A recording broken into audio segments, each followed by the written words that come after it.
Hello and welcome to Enchantment of Eternity's 7,000 subscribers celebration. This video I am just gonna chit and chat about whatever, and I must apologize. I don't know what the hell that sound is.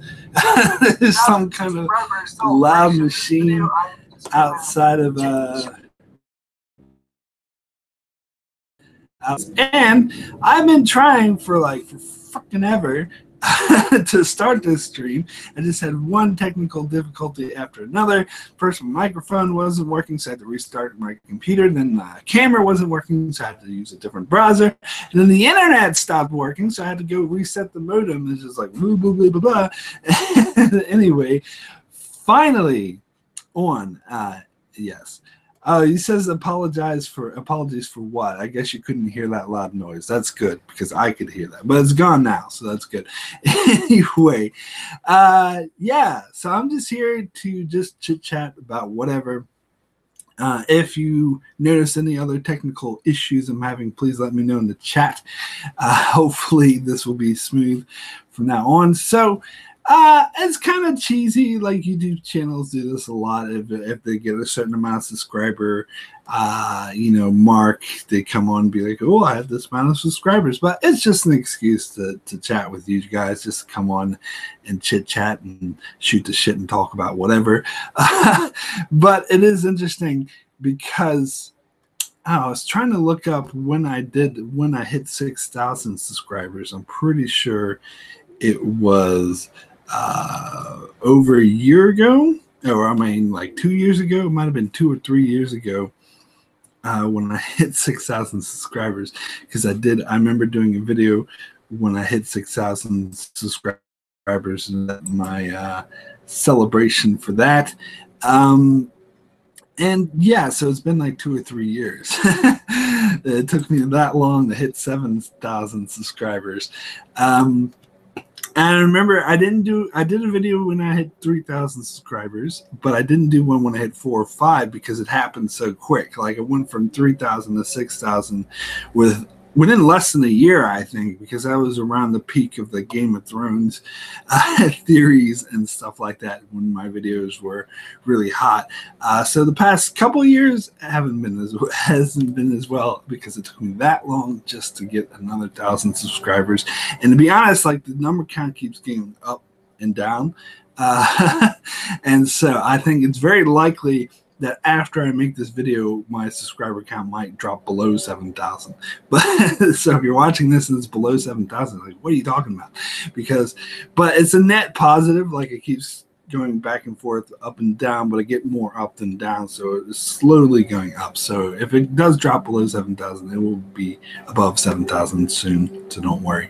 Anyway, not that I'm complaining, because there's a lot of factors. Like I stopped doing Game of Thrones as often, and that's where most of my subscribers were from. And also I was doing Game of Thrones theories when hardly anyone was doing it. Now everyone's doing it, so there's a lot more competition out there. And also I think YouTube has changed their algorithm to sort of screw over smaller channels like myself. At least that's what I hear. Yeah, so there's a lot of factors, and I'm not really complaining. I'm very thankful for everyone who does support the channel, everyone who is subscribed, watch the channel, especially those who support me on Patreon. Very helpful. It's what keeps me going and motivating to keep doing videos like these.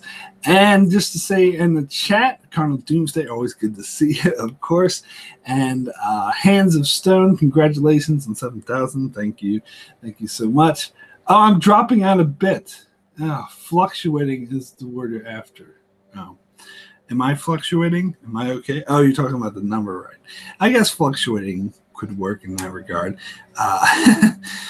Let me know if I'm still dropping out, because hopefully that won't be the case. Anyway, what else was I going to talk about? I think it would be interesting because I'm always curious to the amount of people that still watch my channels, like what content does that hook you in? Because I do like Star Trek, I do Game of Thrones, I do The Expanse, and then I do some other random stuff like Better Call Saul when that's out. I'll do other random show videos, and I know certain people, not everyone's into all of those things, so it would be interesting because I know I probably lost a lot of the ones who were just into Game of Thrones because I hardly ever cover that. In the past year, I barely covered it. In fact, when I did my Arya Stark videos, I think it was like a month ago or 2 months ago. It was the first time in almost a year I had made a Game of Thrones video, and now I'm starting to slowly make them like once a month. So I have absolutely no doubt that even now the majority of people who are subscribed to my channel subscribed like years ago when I was doing my Game of Thrones theory and just never bothered to unsubscribe or forgot all about it. But that's all good. I'm not complaining. I'm very thankful to the those who do watch and support my channel. Let's see. Oh, Hard Hands of Stone says I watch for the Star Trek videos. And I do think that's probably the majority of my current viewership. I mean, the ones who do watch my channel on a regular basis recently, because those are the videos I'm doing the most now, Star Trek, so it makes sense. I think I think the fluctuating, the up and down I was talking about is all the Game of Thrones fans weeding out and the Star Trek fans coming in because I've been focusing more on doing Star Trek. I've been trying to do The Expanse a lot, but it seems like I haven't really latched on to the Expanse fan base yet, but I don't care. I love The Expanse, so I'm going to keep doing Expanse videos as well. And I would recommend to anyone who is a Star Trek fan who hasn't seen The Expanse yet to go watch The Expanse, please. Not for me, for yourself. You'd be doing yourself a huge favor. Great sci-fi show. Let's see. And Niels Holland, congratulations with 7K. Unfortunately, I can't stay anyway. Looking forward to your new GOT rants. Good night. Yeah, all good. I'm taking it. I'm cooling it off on the GOT rants though a bit. Like recently I did my how I would write season 7 of Game of Thrones video, and I was ranting a bit about that. But I think that was the last of my ranting about season 7. That's the last I had to say. I'm kind of done with ranting until season 8 comes out. Then you might hear some more rants. Depending on how bad season 8 is. I mean, here's the thing about season 8. I'm not going to go in with the mindset this is going to suck no matter what, because I did notice some people and some critics.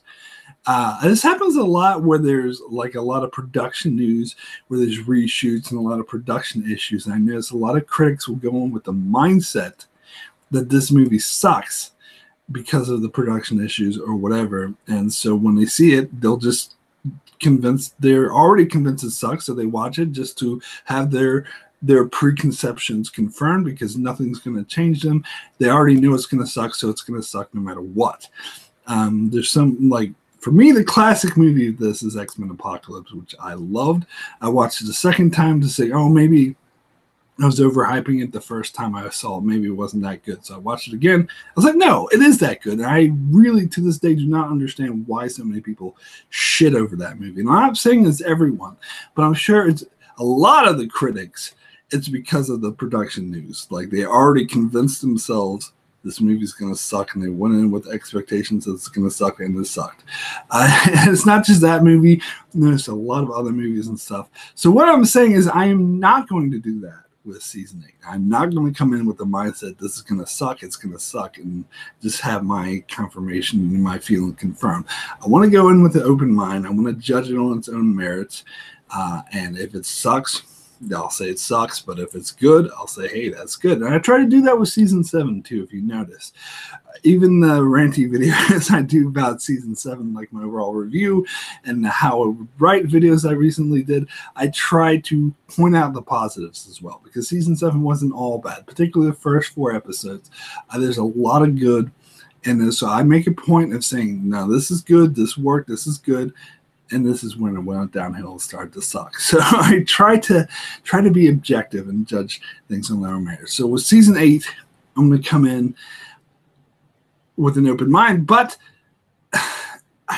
personally think, and this is my opinion, that the end of season 7, the last 3 episodes of season 7 were so bad that they dug themselves in a hole so deep it would be nearly impossible for season 8 to be good.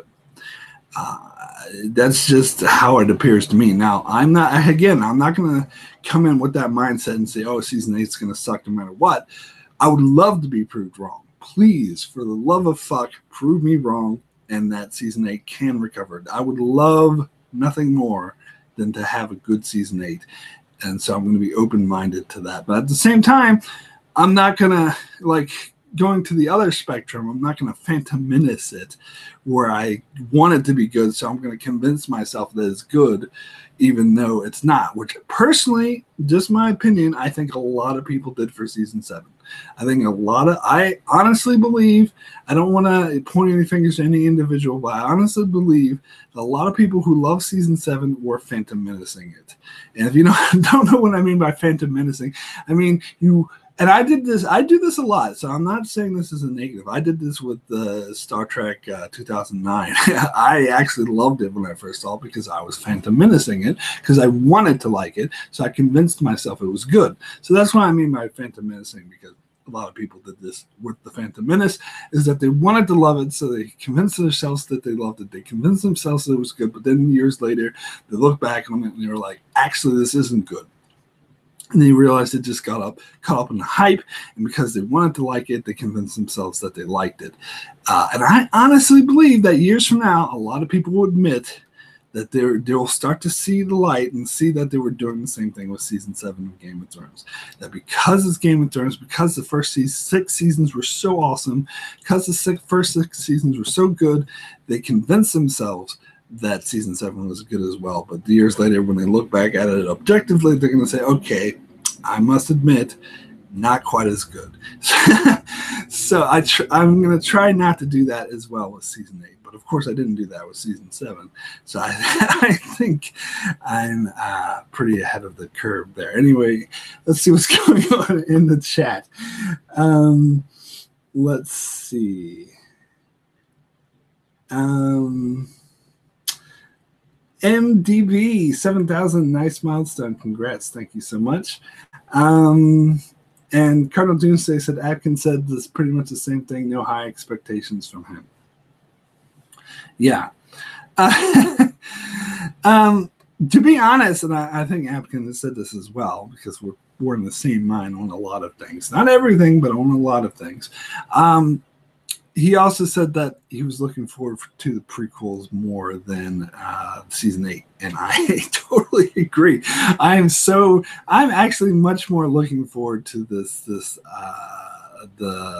Long Night prequel. I think they announced that Naomi Watts is going to be involved, and some other actor I'm less familiar with is going to be involved, but they're starting to build the pieces, and George R. R. Martin worked with the specific writer. I believe, if I remember correctly, it was, I can't remember her name, but it was the writer who worked on shows like The Leftovers, which I love The Leftovers, and she worked on some other stuff that was a bit more popular.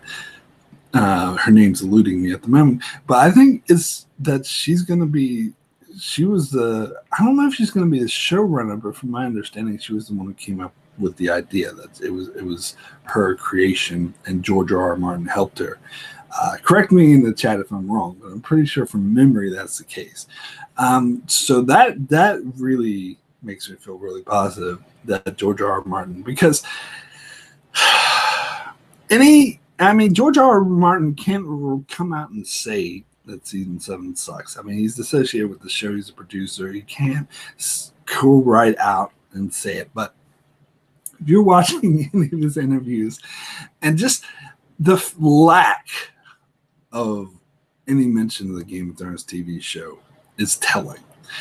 Because when in the first couple seasons it was airing, he was all talking about it all the time, even up to season 4. He was appearing at Comic-Con and panels and talking about it and saying how great the show is. Season 7 is like crickets playing. Now, he did show up at stuff like the Emmys, but there was like an interview he gave, which I thought was really telling, where he said that he wished the show went for 10 seasons. So I think that's like his passive-aggressive way, because he can't write out and say they rushed the ending. This is a passive-aggressive way of saying they rushed the ending, because obviously they rushed the ending. I don't know anyone who disputes that. Yeah. So I think it's telling that George R. R. Martin himself is less interested in the ending of Game of Thrones, but he doesn't talk about it on his blog anymore, pretty much. But he does talk about these upcoming prequel, which he was actually heavily involved with, which again makes me a lot more optimistic. Now, I'm not one of those people that thinks everything George R. R. Martin touched turns to gold. I do think there are some parts of the show that I like better than the books, but what's obvious is that I don't like to shit on Dan and Dave too and say that they're shitty writers, because they are responsible for one of the best TV shows of all time.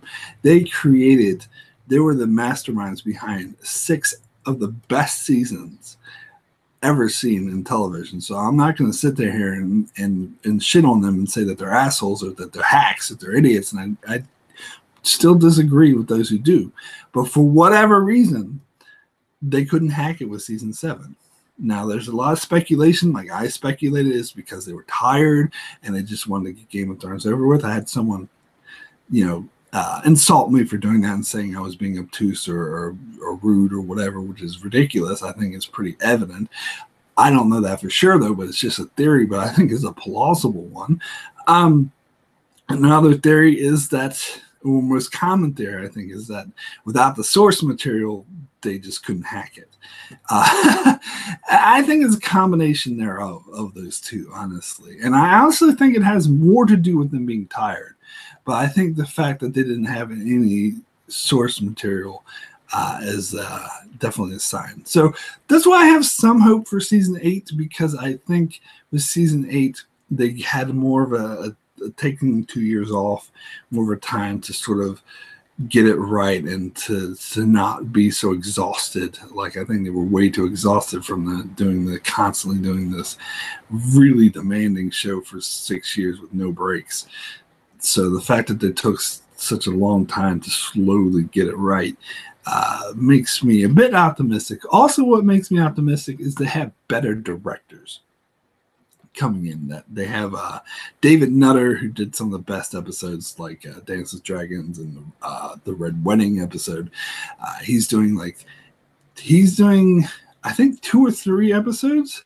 No, he's doing 2, and then what's his face? Miguel Sapochnik, who is like Game of Thrones fans know who he is because he's done the Battle of Bastards, he's done Hard Home, he did amazing episodes. I think he's doing the other 3. He's doing 3, and then Dan Dave are directing the finale, which again, I don't begrudge them for directing the finale because this show has been their creation, so it makes a lot of sense for them to direct the finale. So it actually makes me very hopeful that that's the way they went. They got the best directors, because a lot of the problem with season 7, even though the majority of the problem was definitely the writing, but the directing was also an issue, particularly in the episode 6.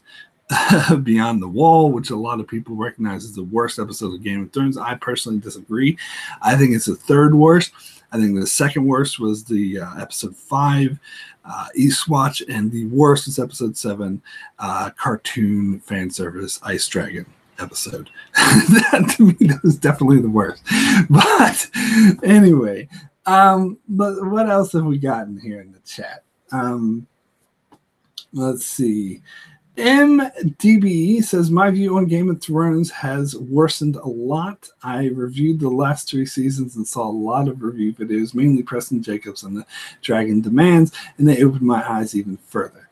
I like Preston Jacobs. Like I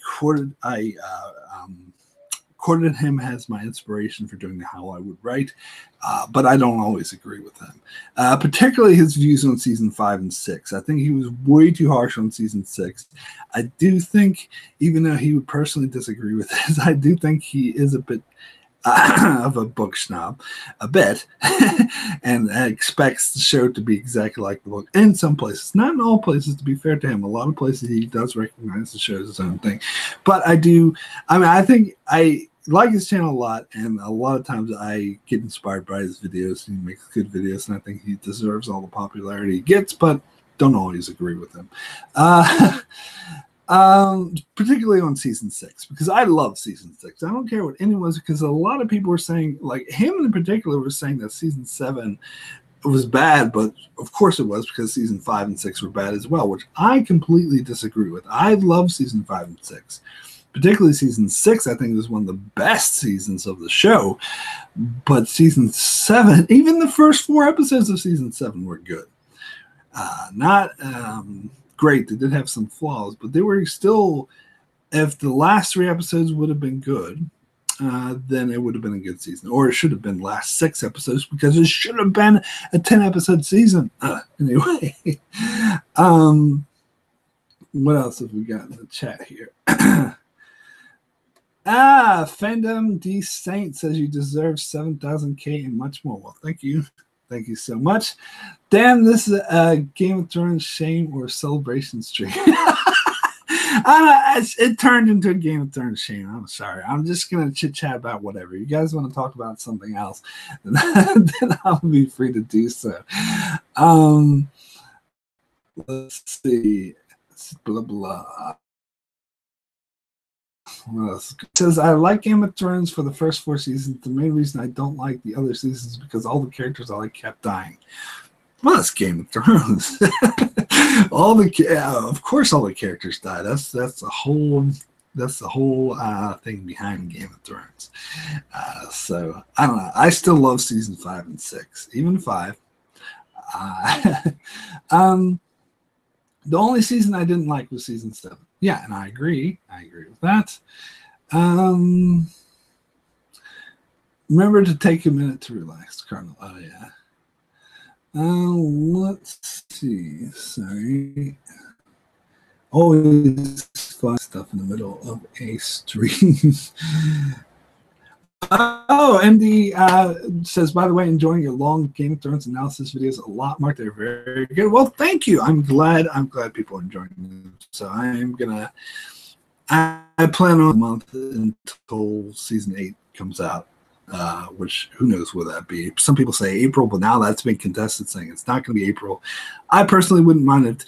I say take your time. If you need to push it back, push it back. I'd rather they get it right. I think, and that's part of the problem with season 7. I think they've rushed it too much. I think it looks obvious from the writing that for the first 4 episodes, they were taking their time, and the last 3 episodes, they were rushed. Like, oh, let's just write and get it done. Boom. So I just don't want them to do that. Let's see. I was late January 2017. You had 6,000 subscriber live stream. Oh, thank you, Cardinal Doomsday, for looking that up. I was too lazy to. All right, so late January 2017. So what is it? It's November 2018. So okay, it's not even 2 years. Well, it's almost 2 years. Just about 2 years. Okay, took me. So I guess it didn't take to get another 1,000, but there you go. Oh, I'm Kentamko. Hey, how's it going? It's here now. They won't get it right. Okay. Oh, am I dropping out, losing picture and sound? Oh, fuck that shit. Hopefully I'm back now, because that comment was made a while ago. Yeah, so yeah, so what was I saying? Oh, so just so before I forget, I'm doing the trivia videos that I do. Doing the championship, shall we say, video, which is Don Willie versus Darren from D's Reviews, because Don won the first one I did and Darren won the second one I did. So I'm going to do another trivia video with just those two going at it to see who will win. And that's going to be in a week from now. Less than a week. So it's going to be a Friday in the U.S. I believe it's a Saturday. Yeah, it's a Saturday in the U.S. at the moment. So Friday night if you're in the U.S., Saturday if you're in down under, like me and Colonel Doomsday. I think we said, I'm trying to remember what time. I think we said 7 p.m. East Coast time in the U.S., which is 1 p.m. Saturday for me. So we're going to do the trivia challenge with Just On versus Darren. We'll ask a lot of trivia questions. You guys can join in the chat and just see if you can get the questions right. Although I will, as always, I will focus on my competitors, but I'll give shout outs to those who get the answers right. And for this one, I'm going to try to make it different since it's just 2 competitors. I'm going to try to make it so every category is something that they've seen. So that means I can't do Lost. I can't do Better Call Saul because Don hasn't seen Lost and Darren hasn't seen Better Call Saul. So I'm going to keep it on stuff that they've both seen so it can be a bit more fair because last time Don got stuck with Lost and he hadn't seen it. So he was just making up answers. That was pretty funny. He should have chosen another category though. But so I'm going to keep it to stuff they've seen. I'm going to focus more on like Marvel movies because I know they're pretty genius on that. I made the Marvel questions really hard this time because last time I couldn't make the Marvel questions that hard because I know Apkin wasn't that familiar with the Marvel movies, but I know that Don and Darren, they seem to know their Marvel shit. So I'm stepping up my game. I'm making these questions harder for them. Same with Star Wars. I noticed the last time Star Wars questions were way too easy. I didn't think they were easy, but you guys, like, it's funny because I guess I have a different in tune because I do it on my difficulty level, which I realize is totally different than their difficulty level because I come up with these Expanse and Star Trek questions. I'm like, oh, these are easy. And they actually get stumped. And I have a hard time answering them. But then I come up with these Star Wars, Marvel movie questions like, oh, these are hard. But they're like, they blow through them like they're easy. So I'm adjusting that accordingly. I'm making the Expanse and Star Trek questions, especially the Expanse questions, like super easy. I'm making the Star Wars and the Marvel stuff a lot more difficult to try to trip them up. Let's see. Oh, Apkin says he was never losing the picture of sound. Okay, so that's good. And Apkin says, I don't get it right. I was commenting on what you said about Game of Thrones that hopefully they take their time to get it right. Yes. Yeah. Absolutely. And you were saying, don't worry, they won't get it right. Oh, geez. No, I'm not that cynical. I'm still maybe naively hopeful. But as I said, I still think that they dig themselves in a hole, such a deep hole at the end of season 7 that will be very hard for them to actually have a good season 8. But I'm going to be open-minded, so if they actually manage to pull rabbit out of their ass and actually make season 8 good, I'm going to acknowledge it. Colonel Deuce says, get all your questions worked out yet, Mark? I'm halfway through. I'm almost there. Yeah, almost there. More than halfway through, actually. I just have a few more questions to go. Yeah. So it's going to be, if it wasn't clear, it's going to be, Friday at 7 p.m. I think I said that. So this coming Friday in the U.S., East Coast time, 7 p.m. Yeah. So for that live stream. So I'll make another video announcing that later in the week when it gets closer, so people don't forget. Let's see. MDB says, what do you think about Breaking Bad movie? Oh, yeah, that's a good question. I kind of forgot about that.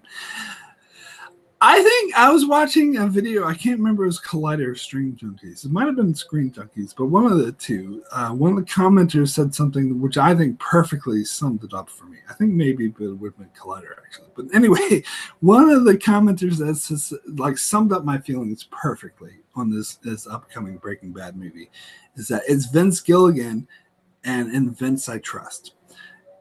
Anything, even if the idea sounds dumb, you know that he's going to do a good job. Same with because a lot of people were saying the same thing about Better Call Saul. Oh, I don't know about a prequel spinoff. Oh, is Saul Goodman a good enough character to carry his own show? Oh, I don't know. But I was just like, and that show is just as amazing as Breaking Bad. And so, I knew it would be because I just trust that these showrunners are so good. So if they want to do a Breaking Bad movie with Jesse, and they think they have a strong enough idea to do it, I'm going to trust them. And I am 100% is going to be awesome. Now, if it was some other showrunners who had nothing to do with the Breaking Bad or Better Call Saul, then I would be questioning it. But if Vince Gilligan's involved, I have no question. I've heard a lot of people with doubts saying, "Oh, how can they do a movie? It's ruining Jesse's ending."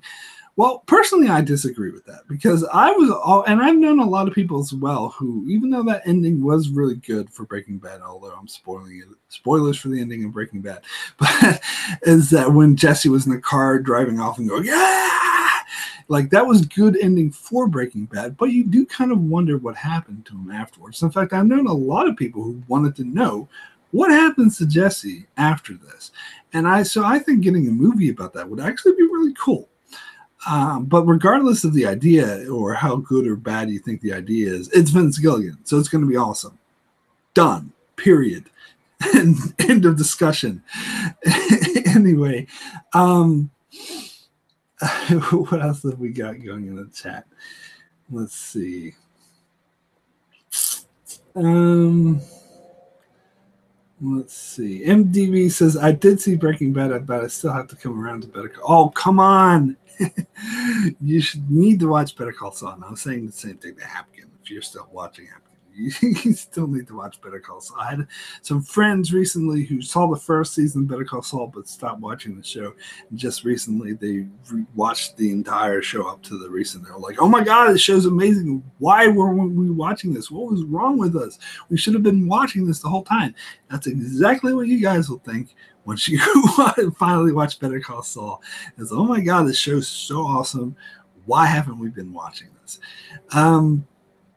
Fandom Descent says, "Are you going to review The Walking Dead after episode 8? No, I don't think so, actually.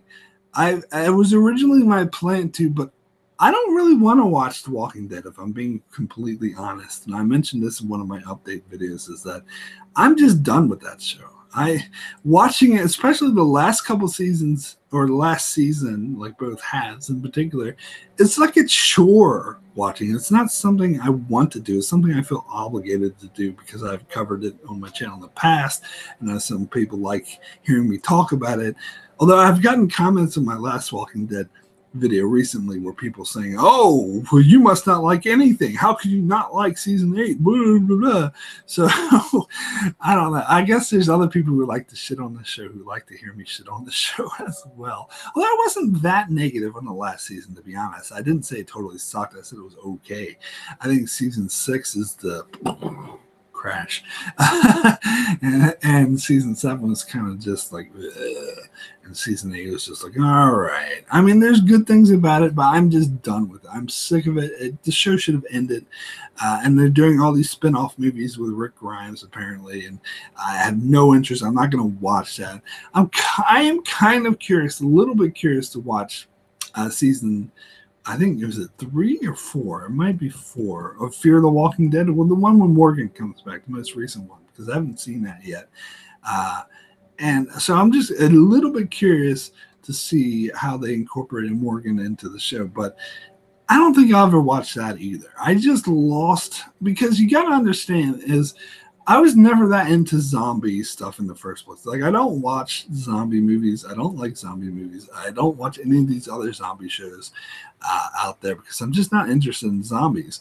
And the thing with The Walking Dead is people got me interested. It's like, even if you don't like zombies, it's a good show. And that was true for the first 3 seasons. Well, even season 4 has its high points, and season 5 was really good. But after that, it's just crash.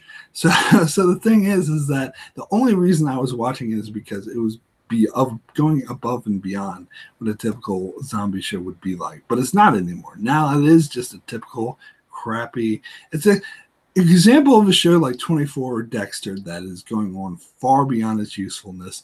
And like the showrunners and what's his face who wrote the comic, like they want the show to go on forever. In fact, they're expanding these movies. They want more spinoffs.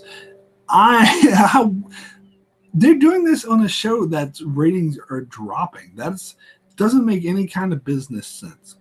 All these projects they're coming up with are going to fail. This show has just gotten old and tired, and I'm sick of it. And I just don't want to put myself through it just for an obligation for the YouTube channel. I'm done doing that. I want to focus more on stuff that I actually want to watch, like Star Trek. I'd rather watch old episodes of Deep Space Nine for the 50th time than watch The Walking Dead. I'm sorry. Yeah, just me. Anyway, Atkins says, I will get around to it eventually. Better Call Saul, I mean. You better. You better. Actually, it would be a good show to binge watch, I reckon, because it is kind of frustrating watching Better Call Saul. And now there's some fuckhead with the lawnmower out there. You can probably hear that. But anyway, it is kind of better watching Better Call Saul and a binge, because watching it week to week can seem really slow and dragged out. And it's like, it's just so, what's the word I'm looking for? It has very strong continuity where it will make like references to 3 or 4 episodes ago. And so I could see it would be easier to follow too if you binge it. Although my friends that I mentioned earlier who binged all 4 seasons recently did say they felt they missed something by binging it all like that, because there was a connection, like you get to know and absorb the what happens in the characters. So maybe a happy medium would be like binging each season and then taking a couple months break in between each season. I don't know. Anyway, let's see. Stephen Kennedy says you need to watch Better Call Saul, but you need to be patient for the first season and a half. I think the first season and a half are good. What do you think? I think each season of it is an extremely slow burn, and I think that's like Breaking Bad. I think it gets better with each season. That's one thing. I know some people disagree with it. I recently heard the opinion that I watched some YouTube video of some guys saying that Breaking Bad should have ended at season 4. The fuck is he talking about? That's like the dumbest thing I've ever heard. No, you can't. If they ended Breaking Bad at season 4 with Gus dying, because the show wasn't about Gus. Hello, the show was about Walter fucking White. And season 4 did not conclude Walter White's storyline. It concluded his feud with Gus, which I must admit was awesome and was a good focus of the end of season 3 and season 4. But even that, I think, was dragged out a bit too long, and I think they did need to end up there. But the show wasn't about his feud with Gus. His show was about Walter fucking White. In season 5, you needed to have that, and that was the best season of the show. I'm shocked. I couldn't believe that he said that season 5 was unnecessary and he didn't really need it. And he was like, oh, the ending was okay, but it would have ended better if it ended with season 4. Get the fuck out of here. The season 5 ending, if you heard my opinion, I think is the best ending of any show ever. Best series finale, particularly not just the final episode, but the final 3 episodes were absolutely great. I can so many shows. Like I did this video once on the shows that top 10 series finales. I'm going off on tangent, but that's so good. But I did this video once on my top 10 series finales, and it was actually really hard to come up because I found that most shows do not end well. And I even put in some shows like Battlestar Galactica and Lost in my top 10 best that I actually don't think are that good, especially Lost. That had a lot of issues. But compared to a lot of other shows, it actually was better, if you can believe that. But I want to do another one of those, like maybe after Game of Thrones ends, because a lot of the more recent shows I was watching have ended. So there's been a lot of better endings. Like Black Sails, I think will be a really good one. That will probably go up pretty high. That was a good ending. Leftovers, another good ending. Much better than Lost. Although I don't really like the finale as much. Like some people were saying the finale was the best episode of season 3. I disagree. I think the penultimate episode was the best. Amazing. But if you look at the whole sort of ending, not just the final episode, I think Leftovers is definitely up there. And I think there's another one. That ended recently that I really liked, but I'm spacing on it. Orphan Black didn't end well. Unfortunately, that's another example of a shit ending. If you guys might think of it. I thought there was another show that ended recently. I can't think of it. Anyway, Colonel Dude says, I bet you can recite whole episodes of D Space Nine, Mark. I could do it with duet. I don't know if I still can though. No, probably not. So not that good, but I know it very well. Stephen Kennedy says, I know a few people who stopped watching after season 1 because it was slow. I still need to watch season 4. Talking about Better Call Saul, I assume. Really? I guess that makes sense. But the thing is that it doesn't get any faster. And the pace of the show, the slow pace in season 1, they keep that throughout the show. It's just good. It's just you have to get used to that slow pace. And that's why I think it might be better in the binge, because it might not feel as like, you might not get as impatient with the move it to hurry along. You just have to accept that it's a slow burn. And I think most of the seasons of Better Call Saul, pretty much all of them, except for season 4, which is why it's my favorite season, really dip in the middle. Like they have a period of 3 episodes, usually around episode 4, 5, and 6. No, actually, usually 5, 6, and 7. Around that area where it gets dragged out a bit too slow, and they sort of get a bit dull, not as interesting. And they're kind of filler, to be honest.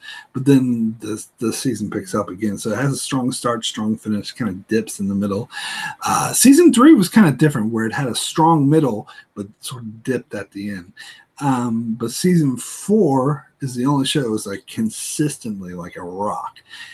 There were no dips at all, no filler, which is why I love season 4. My opinion, of course. And JWS says, congratulations. Well, thank you so much. Congratulations to you. MDB says, the only zombie-related thing I ever watched was the World War Z movie, which I really liked, completely against my expectations. Never saw the World War Z movie because, again, I'm not a fan of zombie stuff, and I heard it wasn't good. So if I hear something's not good and it involves zombies, then I'm not going to watch it. But I don't know. Maybe I should give it a try. Maybe what I heard was not correct. Actitaucus says, I agree. It would have been dumb to end Breaking Bad after season 4. Absolutely. I personally don't think it got really good until season 3, but that's just me. Yeah, I've heard the opinion that season 1 and 2 were the best, which I don't agree. I still love season 1 and 2 Breaking Bad, but I do think it got better with every year. I think season 1, when I was watching it for the first time, I was still kind of iffy on the show. I wasn't like, oh, this is the best show ever after watching the first 2 seasons. It's like, yeah, the show's decent. I'll keep watching it. It's worth watching. But it wasn't until I got to like a season 4, season 5 that I was like, this is the best show ever. So I do think it got better with each season. Season 1 was good. Season 2 was better. Season 3 was even better. Season 4 was even better. And then season 5 was probably one I mentioned before recently as, well, I don't think I've released this video yet, but one of the videos I recorded, I mentioned, I think, Breaking Bad season 5, or maybe I did release this video, I don't know. But anyway, I mentioned that I think season 5 Breaking Bad is the best season of television ever. I did this video once with Don and Josh from Geek Sides. We named our favorite season of each show, and both me and Don had season 5 of Breaking Bad as our number 1. Yeah. So, but I don't think there's, oh no, I didn't release a video. I mentioned it. Okay. So that's coming in a month. But anyway, I think there's no such thing as a perfect season of television. Even Breaking Bad season 5 had its issues, but it was the best of the best, shall we say. Let's see what else is saying. Steven says, I know a few people who stopped watching. Oh, yeah, I already said that. Steven says the ending of Breaking Bad was great, but the bad guys were awful. I disagree. I don't think they were awful. I don't think there certainly were no Gus. But the thing is, and why I don't think it matters so much, is that the point of season 5 wasn't the bad guys. And I remember telling this to Apkin while he was watching Breaking Bad before he watched season 5, is that season 4 was if you ever been to any writing class or anything, they'll tell you there's like three different types of stories. There's man versus nature, there's man versus man, and there's man versus himself. And of course, man is gender neutral, so it could be woman, whatever. But you know what I mean. So this is basically those types of stories. And that Breaking Bad season 4 was very much man versus man. It was Walt versus Gus. But season 5 was man versus himself. It was about Walt's downfall, his own failings. So the point of season 5 was not the bad guys. They were kind of just there to move the plot along. The point was an introspective look at Walt, which is, I think, a brilliant, amazing way to end the show, which is why I completely disagree with this other guy who said it should have ended with season 4. I think that's the most ridiculous thing ever, because the whole show was an introspective about Walter White. So, which is why I think season 5 was so brilliant, because the focus wasn't the bad guys. It wasn't his conflict with them. It was his conflict within. And it was his conflict within was sort of dictated, was, you know, it continued along with this conflict with the Nazi guys and with Hank, but that wasn't the point. The point was his inner conflict and how it was a man versus himself, and he had to own up to all of the nasty shit that he has done, because he's basically an anti-hero. He's not a hero at all, so he basically is not a good guy, and he had to deal with all the shit that he did. And I reckon that Better Call Saul is going to go a similar route as well. So I'm really looking forward to that. Anyway, what else have we got in the chat? Stephen Kennedy says, in yet another show killing off my favorite character. This is the 6th time that my favorite character has been killed off in the TV show. To which show are you referring? I don't know. You might have made that comment a while ago.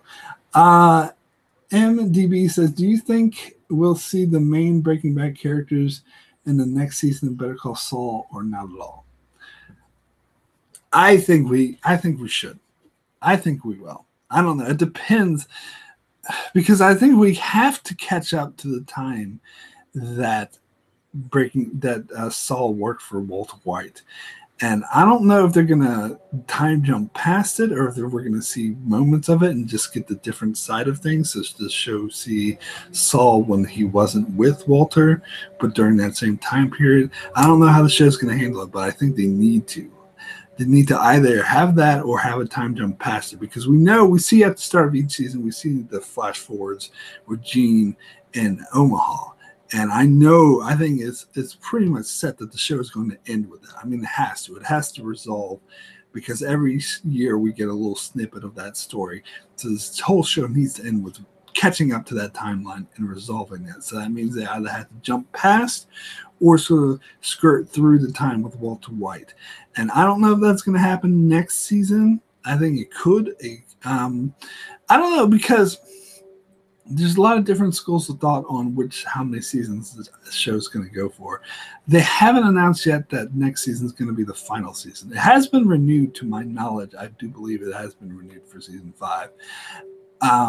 But it hasn't been confirmed. They never said, oh, this is going to be the final season, so I'm pretty sure it won't be. Because if it was, they probably would have announced it by now, that it would be the final season. So I'm pretty confident that at least the writers and producers are planning for season 6. And whether or not that will be the final season, I think it kind of needs to, because I think if it goes beyond that, it would kind of wear a bit thin. So it kind of depends how they pace out the story and stuff, because I've always been very wrong about when I tried to predict the pacing of Better Call Saul, because I always assumed they would go a lot faster than they do. Every year I'm like, they're going to do a time jump and they go really fast, and they just don't. They go very slowly. But I'm happy to say that this past season, another reason why I really like season 4 is because they did go a bit faster. They did have a year time jump, which I think was totally needed. So maybe they are going to keep up that fast pace going forward. We'll see. Valentine Voss, I just want to say I love your Marvel Netflix reviews, Star Trek Deep Space Nine videos, and above all, the Better Call Saul reviews.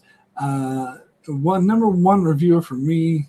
Thanks. Oh, well, thank you so much. That is so nice of you to say. I'm glad somebody watches my Marvel Netflix reviews, to be honest. Those don't get many views, but I still keep putting them out anyway because I enjoy doing them. So I'm glad you enjoy watching them and the Deep Space Nine videos. Thank you so much. Good to hear. And Drunkenburger TV says, I view season 7 and 8 of GOT has the one final season. I don't think it will be able to match Breaking Bad season 5, but I hope season 8 will be amazing. I don't view season 7 and 8 as one. I think the kind of, because I talked about this when I did my How I Would Write video, is that the writers were saying, oh, we have 13 episodes worth of story left, but we're going to split into 2 seasons. Watching season 7, it's clearly not the case. Clearly, they needed a hell of a lot more than 13 episodes to tell the story. So they actually should. I mean, maybe you could say the way as is kind of one season, but that's maybe to season 7's detriment. I mean, again, I'm not going to rehash it, but it was obviously rushed as fuck. So they should have done a proper 10-episode season 7 and a proper 10-episode season 8. There most definitely was enough story there. Even George R. R. Martin has said it himself. There was enough story to have 10 seasons. But it was just Dan Daver got exhausted and they're kind of sick of doing the show. I think that's obvious. I think that some person, oh, you're being presumptuous, you're being an ass by saying that. By pointing out the obvious, I think it's obvious anyway. not getting into that. Valentine Voss says, and Ira Stephen Barrett is working on a Deep Space Nine HD documentary, and to have all seasons released on Blu-ray. Why don't the big companies just do this instead of this crowdfunding shenanigans? That is a very good question because there's this huge revitalization in Star Trek, in the Star Trek franchise. I guess they never saw Deep Space Nine as popular enough. They're focused on more of the money makers, like the stupid reboots, and Next Generation because they're doing a Picard show. But it's a shame. Like, I heard about the documentary, and I really want to see it. I signed up for their mail on their Facebook page, so I get some notifications on their progress. I think they had a couple premieres recently. But it hasn't been released wide yet. And I really want to see this documentary. I'm hoping it'll be good. But it is a huge shame that they are having to crowdsource it. Yes, I agree. It's ridiculous, especially Deep Space Nine Blu-rays. Like, they shouldn't need to crowdsource that. I personally think they should have done a Deep Space Nine revival. Sequel series. I mean, they're announcing all these new Star Trek things. I think that's at least maybe not a series, maybe just a 2-hour movie, like a 2-hour movie they release on CBS All Access. Why not do that? But it's because Deep Space Nine was never one of the more popular. It has a strong cult following, and many people like me and you do think it's the best Star Trek show, but generally speaking, it's never as popular as like Next Generation, reboots, original series. Even I would say Voyager has probably had more general audiences watching it, which is a shame because it's definitely the better show. But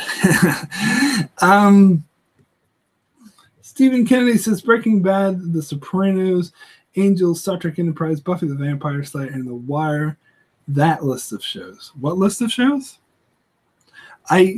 What are you talking about? I don't see. You have to specify, Stephen, because I don't get the commonality. What do those shows have in common? Breaking Bad, Sopranos, Angels, Star Trek Enterprise, Buffy the Vampire Slayer, and The Wire. I don't know. What do they have in common? I'm boggled. Anyway, are you saying they're all good shows? Is that what you're saying? Because I don't agree with that. Anyway. Oh, Steven says, I've seen the Deep Space Nine documentary. It was amazing. How did you see it? Is there a link? Send me the link. Or do you have to buy it? Or send me the link to buy it. I'm not a cheap ass. I'll buy it. Send me the link to buy it. I want to see it.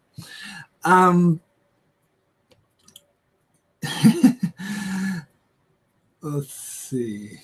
Oh, Steven says of people dying. Okay, so Breaking Bad, The Sopranos, Angels, Star Trek Enterprise, Buffy the Vampire, and The Wire. List of shows were people dying in the finale. Well, I haven't seen Sopranos, Angel, or Buffy. So I wouldn't be able to say. I don't actually, to tell you the truth, I never saw the last season of The Wire because I don't like. When I did a top 5 most overrated shows, that was my number 1 most overrated show of all time. I really don't think it's as good as people say. It's not bad, but I never got as invested with it as I do with some other shows. And maybe that's just my opinion on crime dramas because I've never been that big into the cop show or the crime drama type thing.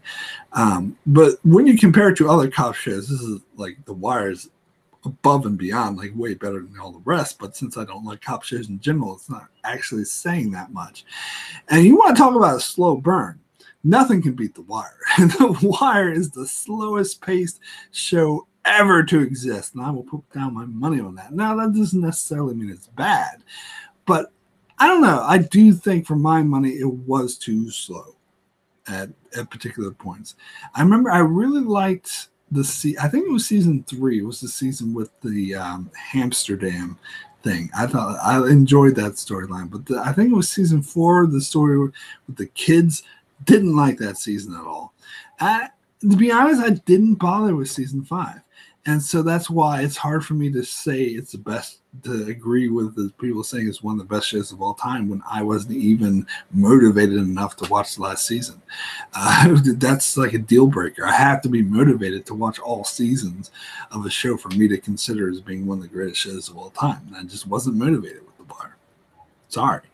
Anyway, amazing acting. I won't deny that, but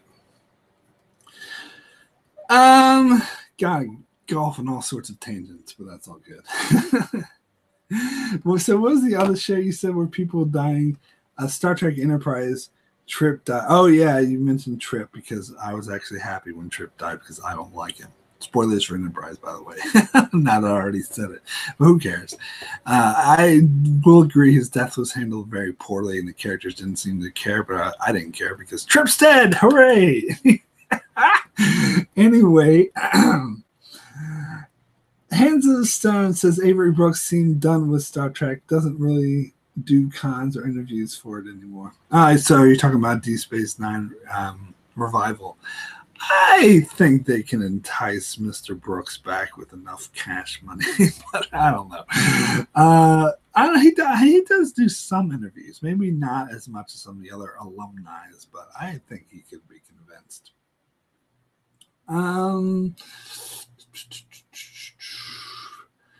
Valentine Voss says, do you think the studios are blocking Michael Dorn with any new Worf ideas? He really seemed eager to get something going. Yeah, I don't think the studios were on board with this Captain Worf idea. Why? Don't ask me. It sounds like a perfectly good idea to me. It seems like it's something that would be popular, that a lot of fans would like. Don't ask me why the studios aren't on board. Maybe it probably has to do with backdoor politicking, and Michael Dorn isn't like cool with the cool producers or whatever. That's probably the issue.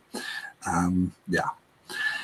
Nancy T, congratulations. Well, thank you. All hail Fukar. That's great. All hail Fukar, the evilest villain at all, other than his mother Fukar.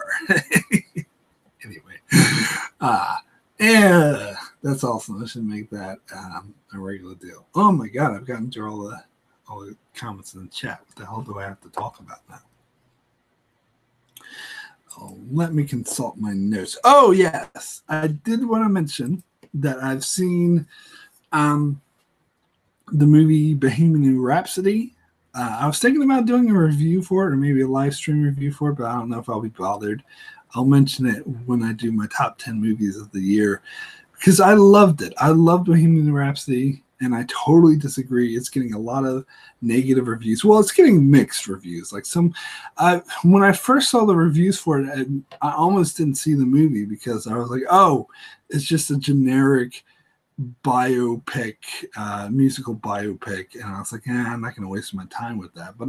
But then I saw some reviews where some people, they were saying, I loved it. I don't get what all these other critics are saying. I think it was amazing. So I went and saw it, and I agree with those who loved it. I love that film.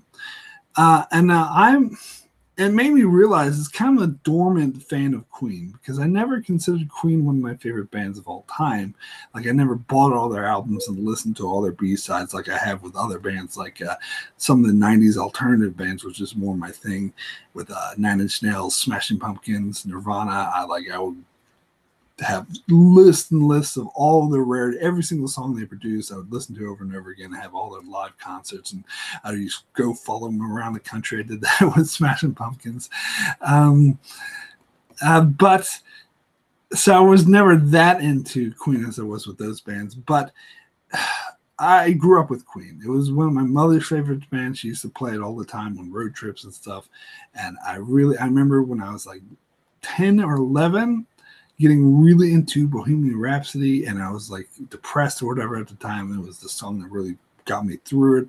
I used to listen to it constantly, and then it became a hit after Wayne's World was released in like 92 or 93 or something. And I remember thinking I was acting like a hipster. I was like, well, I was already into this song, and everyone else is just discovering it through Wayne's World. But the whole Wayne's World sequence, Bohemian Rhapsody, was amazing. And I really liked the Highlander, mainly because of the Queen soundtrack, which I loved. So I kind of forgot until I saw this movie how big of a Queen fan that I was. And it sort of brought up those feelings of how much I like this band. And what I love about the movie is that it focuses on the music. So I do think you kind of have to be into Queen's music in the first place. You have to like Queen in order to really like this movie, because I could see how if you're not into the music that much, then you wouldn't like the movie that much either. And I know a lot of the critics who didn't like the movie were saying, oh, well, it's whitewashed history. It should have been a more dark and gritty. It should have explored the gritty aspects of Freddie Mercury and how he got AIDS and how he was destroying his life, and it should have gotten dark and gritty and blah, blah, blah, blah. I completely disagree with that. I'm sick of seeing movies like that. This was actually a feel-good movie, and I think I loved that. I think it worked a lot more. It focused more on the music of Queen. And yes, it did rearrange history and sort of shuffle the real-life events to support a narrative, but I have no issue with that. And I'm actually surprised. Like, I watched this video yesterday. I was like, oh, they completely rewrote history, so it makes the whole movie invalid. Bullshit. That person knows nothing about how to tell a narrative story. Every single fucking film ever invented rewrites history. There's no such thing as a completely, even documentaries. I will go on record with documentaries. So this is something I learned studying documentaries and how films are made, is that there's no such thing. Everything changes things around or admits certain things, or especially fiction-based films that are based off of real-life events. There's no such thing as a film that doesn't rewrite history. So that's a non sequitur to me. That's a ridiculous complaint to have. Now, you could say some things rewrite history, but too much. And particularly historians will get into this, like you get into the whole Zorro thing. Okay, if you're getting crazy ridiculous, okay, I can see legitimate complaints, but this movie doesn't get into crazy ridiculous. It just rewrites certain things to have a stronger narrative, to have a really strong ending, and I think it works. I think it's an amazing ending. I mean, and maybe it's worth it to go out there and just be aware that they did change a few things up around, like the timeline of certain things, but I think it has a movie that I want to be entertained in, a really feel-good movie. I loved it. And it's just, I think it's a real shame that people aren't really talking about this for us, because I think Rami Malek was absolutely amazing. I know there's some critics who are pointing out that he deserves Best Actor. I couldn't agree more. I think he absolutely deserves Best Actor because of politics, and that's all the Oscars are about, is politics. I don't think he'll get it, but he deserves it. And it's interesting because, but getting back to like you have to have like a lot of the musical like biopics like this does depend on your personal taste. Like, I like the movie Ray. I think it was a good, interesting movie, but I never loved it. I wasn't that into it simply because I was never that big of a fan. of that kind of music. I just wasn't into that kind of genre. So you get long periods of the film where there's just a guy playing music, so it didn't interest me as much. But going to, and this is I'd highly recommend seeing this movie in the theater if you are a fan of Queen, because they have a long, like 20-minute sequence of just them playing a concert or just them playing their music, and it was just amazing, like the theater experience, like to have that sound system and to be with the crowd. It was almost like being at that concert, and so I love, and it was also a feat to have a feel-good film about someone who, going in, died of AIDS.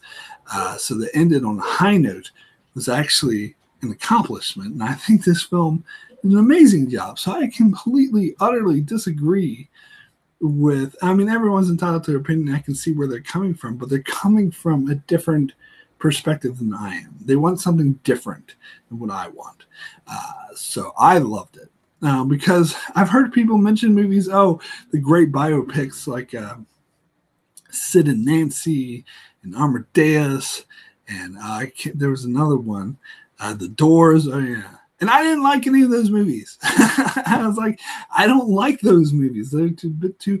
And I'm so glad they didn't do another. Oh, here's a dire, dark look at this downfall. I don't want to see that. I want to celebrate Freddie Mercury for an amazing musician that he is, and that's what this movie does.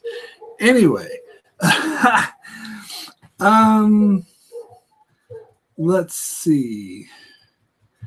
Avkantamka says the documentary Searching for Sugar Man omitted some pretty key information that basically undermines the entire premise of the film.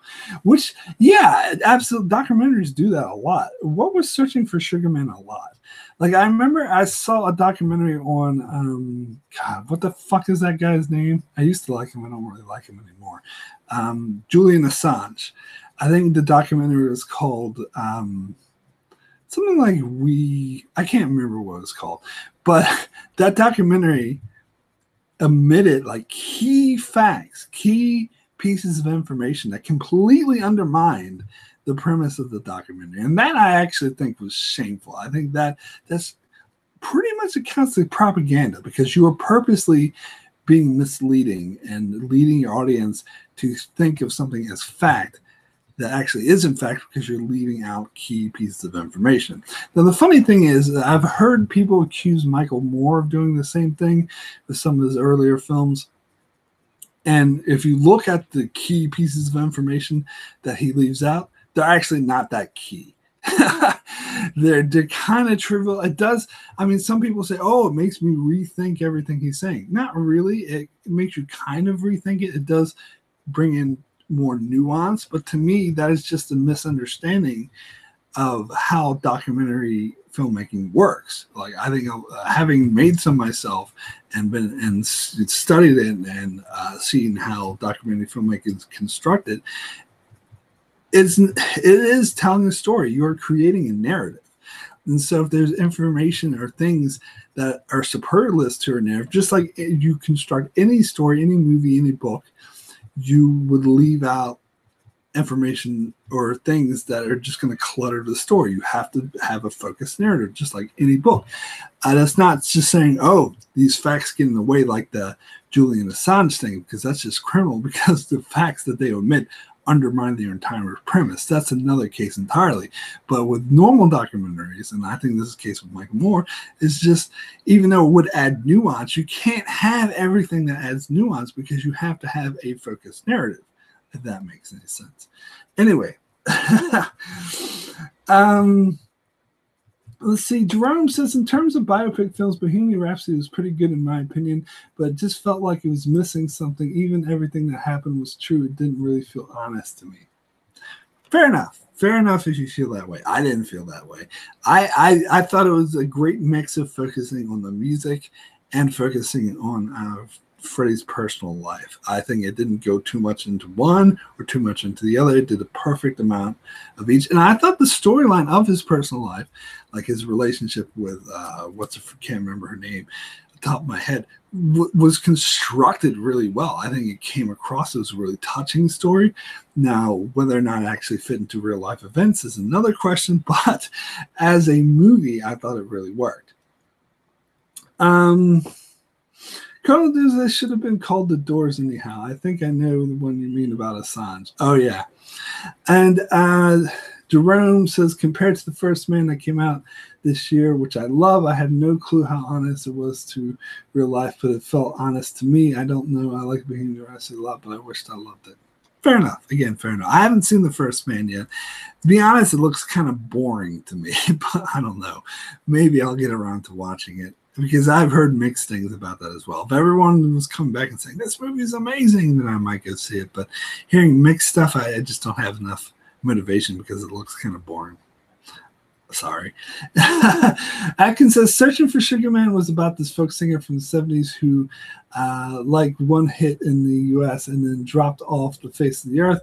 Unbeknownst to him, he was becoming a huge superstar in South Africa. Oh, okay. Okay, I think I might have heard about that. Yeah, so it omitted some important information that completely undermined the film. That is interesting to know and to keep in mind. I'm trying to scroll back up, but it's not really letting me.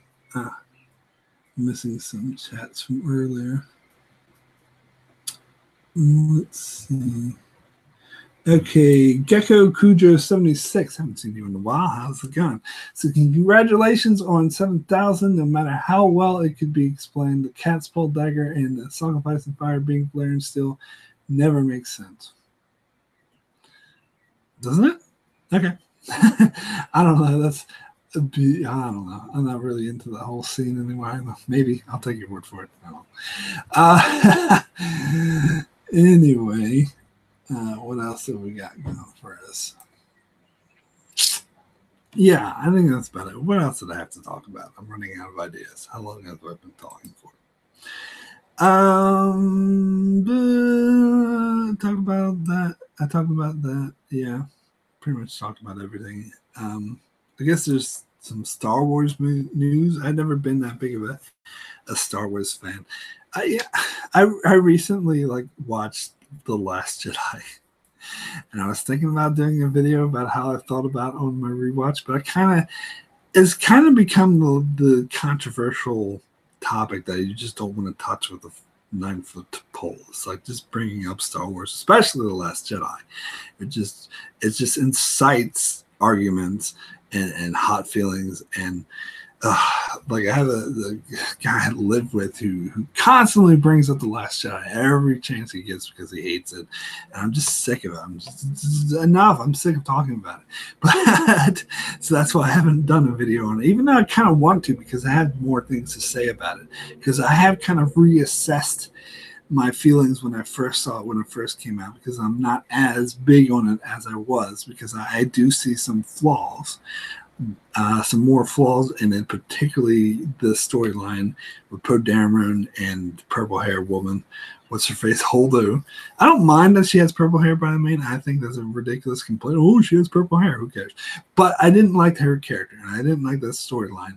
And the more I think about it, the more I think that kind of is a huge damper. Like a lot of people will point to the Casino Canto Bight thing, and for me, that actually, I mean, it's not the strongest storyline, but to me, it's not the weakest. The weakest is what they did with Poe and Holdo, because the movie is trying to tell me, trying to get me to agree with Holdo and say that she was correct and that Poe was being a hothead and that she was right all along. But that's not what I see. I see her fucking up for not telling her highest lieutenant, who, even though he was demoted, he has a lot of support. He has a lot of people who follow him because he started a whole mutiny, because all these people were behind him.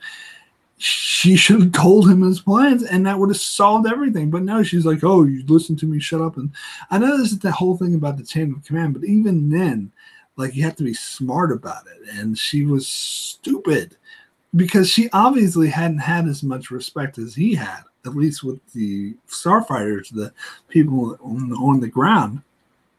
And so it was dumb. the movie's trying to say, oh, that she was right and Poe should have listened to her. Bullshit. The movie's wrong. That's not what I see. That's not what presented. What was presented is that they were both being stupid, and mainly she was being stupid because she should have simply. And I saw this how it should have ended thing about the head, like where Admiral Akbar didn't die and he took over. Oh, God, so much wish fulfillment there. God, I would have loved that. And he was like, okay, here's the plan. I'm going to tell everybody my plan so nobody needs to mutiny. And Poe's like, oh, damn. I was like, yes, that's what you should have done. What the fuck? So that's the biggest issue I have with The Last Jedi. However, a lot of issues that a lot of other angry, oh, movie sucks, I still disagree with. First and foremost is the humor. I don't care what anyone says. I know humor is subjective, but I love the humor. I think it works very well, probably best in any Star Wars film, like the whole thing about Poe Dameron putting Hux on hold. That's amazing. I love it. I think the humor works. It doesn't, everyone, oh, it feels like Marvel. No, it doesn't. It feels like it fits. And everyone just likes to compare everything to Marvel nowadays. So that's the biggest disagreement I have. And I still feel the same way about Snoke and Rey. So I won't get into that. So I still disagree with them there as well. But when I did my video when Last Jedi first came out, I was like, it was able to like have a cordial conversation with people and be like, oh, this is my opinion, this is your opinion. Where now it feels like the topic has gotten so toxic that I can't really have that kind of conversation anymore. I can't make the kind of video I made a year ago because I just get hate thrown at me. And I just kind of, it's weird how Star Wars has become such a volatile topic. Because a lot of people are strongly supporting. Now, another thing, and I think, as I said, I'm starting to be a bit more critical than Last Jedi, so I do see that perspective, and I don't really want to argue with people over it, to be honest. Like, I think a while back when Last Jedi first came out, Don Willie, who absolutely hates it, it challenged me to a debate, which I almost accepted, but then I turned down just because I just don't like arguing about it. It's become a thing like, if you don't like it, you don't like it. Fair enough. I'm not going to tell you you're wrong. I just happen to have a different opinion. But there's some places where I agree and there's some places I disagree. But the one thing I will say, like, very strongly, is the one opinion I've heard expressed, which I think is absolutely factually incorrect, doesn't have to do with opinion, has to do with facts, is people saying that Solo did really poorly because of the people who boycotted Solo because of The Last Jedi. It's because of The Last Jedi haters. That is factually not the case. I'm sorry. I watched a video the other day where this guy was fighting back, and he was trying to say the things that the people like Last Jedi get wrong. And most of the stuff he said I actually agree with. Like the whole thing about the argument about Star Wars being for kids, and so why do you like it anyway? That's a stupid argument. And that's people who like Last Jedi who are making that argument. That's something I can't get behind because I think that's bullshit. But, so most of the stuff he said that the Last Jedi, people who liked it, the arguments they make are wrong. I agree with him, but the one thing where I think he's dead wrong is saying that Solo didn't do well because of the Last Jedi hate. That is factually not true. Because, well, just from a anecdotal point of view, like the people I know, like Apkin and Darren, and I've known a lot of people who did not go see Solo in the theaters. And when Rogue One came out, they went and saw it on opening night. And when freaking Last Jedi came out, they saw it on opening night. But Solo, like, yeah. And they, there's a lot, not just them, but a lot of people who liked The Last Jedi didn't see Solo. And not just people I know personally, but just looking on the web and seeing the overall induction, is that it has a hell of a lot more to do than Last Jedi boycotters. Why so? A hell of a lot. And yes, the main point is it was released too soon after Last Jedi. I know this one video I referred to, he was like vehemently arguing against it, saying it made no difference. He was comparing it to Marvel. Oh, Marvel releases a movie every 3 months and they're popular, but that's because they're Marvel. They're not Star Wars. People have never viewed Star Wars. In fact, I think people are having a hard time viewing Star Wars the same way, where you get a different movie every 3 months, because Star Wars, historically, you get a different movie every 3 years. So I definitely think that is the biggest factor of why Solo bombed, is because it was released too soon after The Last Jedi. And I think you're factually wrong, sorry, if you think otherwise. That is definitely, I mean, sure, The Last Jedi boycotters did have an impact. I won't deny that. Surely they did. But they were not the main factor. Main factor is too soon after Last Jedi. Second biggest factor was the fact that nobody was really interested in the Solo movie, a prequel movie about Han Solo. It's wrong subject matter. And again, getting back to anecdotal evidence, many people I talked to, that was the case. In fact, that was kind of the case with me. I wasn't as interested, even though I went and saw Solo opening night. I wasn't as psyched for it as I was with Last Jedi or even Rogue One, because I didn't really care about a prequel about Han Solo. And have a different actor try to do what Harrison Ford did so well, that is a much, much, much bigger factor than people hate Last Jedi. I'm sorry. And if you think otherwise, you're factually wrong. But that's the only thing I'll say about that. Anyway, let's see. Nancy T said, I loved it. You talking about Last Jedi or something else? Colonel Doomsday says, something else. Colonel Doomsday says, I hope Don will watch this and give you a like. He'll probably give me shit, actually. But that's okay. I mean, we're good friends. We still get along, even though we don't see eye to eye on this particular issue, but that's all good. And Nancy T says, yes, I love the humor. Well, thank you. You love Solo. See, I thought Solo was okay. And I don't think it was horrible. I think it was kind of bland. I mean, it was good. It was a good movie. I sit there, enjoyed it. It was a fun 2 hours. I didn't feel like I wasted my 2 hours at all. I had fun. And then I'll probably forget all about it in like 3 months. Well, I know it's been longer than 3 months, but it's only because it's Star Wars that I'm still talking about. If it wasn't Star Wars, if it was just some generic movie, then I would be like, oh, that's fun. And I would just forget about it like a week later. Not saying it's a bad movie, but it's not particularly strong or memorable one. It was fine, which is not what you want out of a Star Wars movie. You want Star Wars to be epic, to be memorable. You don't want it to be fine. But anyway, let's see. Alex Utopia said, just tuning in. Congratulations, man. Keep up the good work. Well, thank you. Thank you so much. Colonel Doomsday, you gotta go. Yeah, no worries. I'll be going soon myself, probably. Atkins says, is someone going to explain to me what the fuck Darth Maul is doing in Solo? I will explain to you now. So all right. So it was a cartoon. I think it was a Clone Wars cartoon, which is considered canon. Apparently, they established that Darth Maul survived. And he got like these spider legs or something. And so he was a recurring villain throughout Clone Wars. And so I think they didn't actually show Darth Maul's spider legs in Solo, but I think they were implying somehow. I don't know. Some people were into the canon.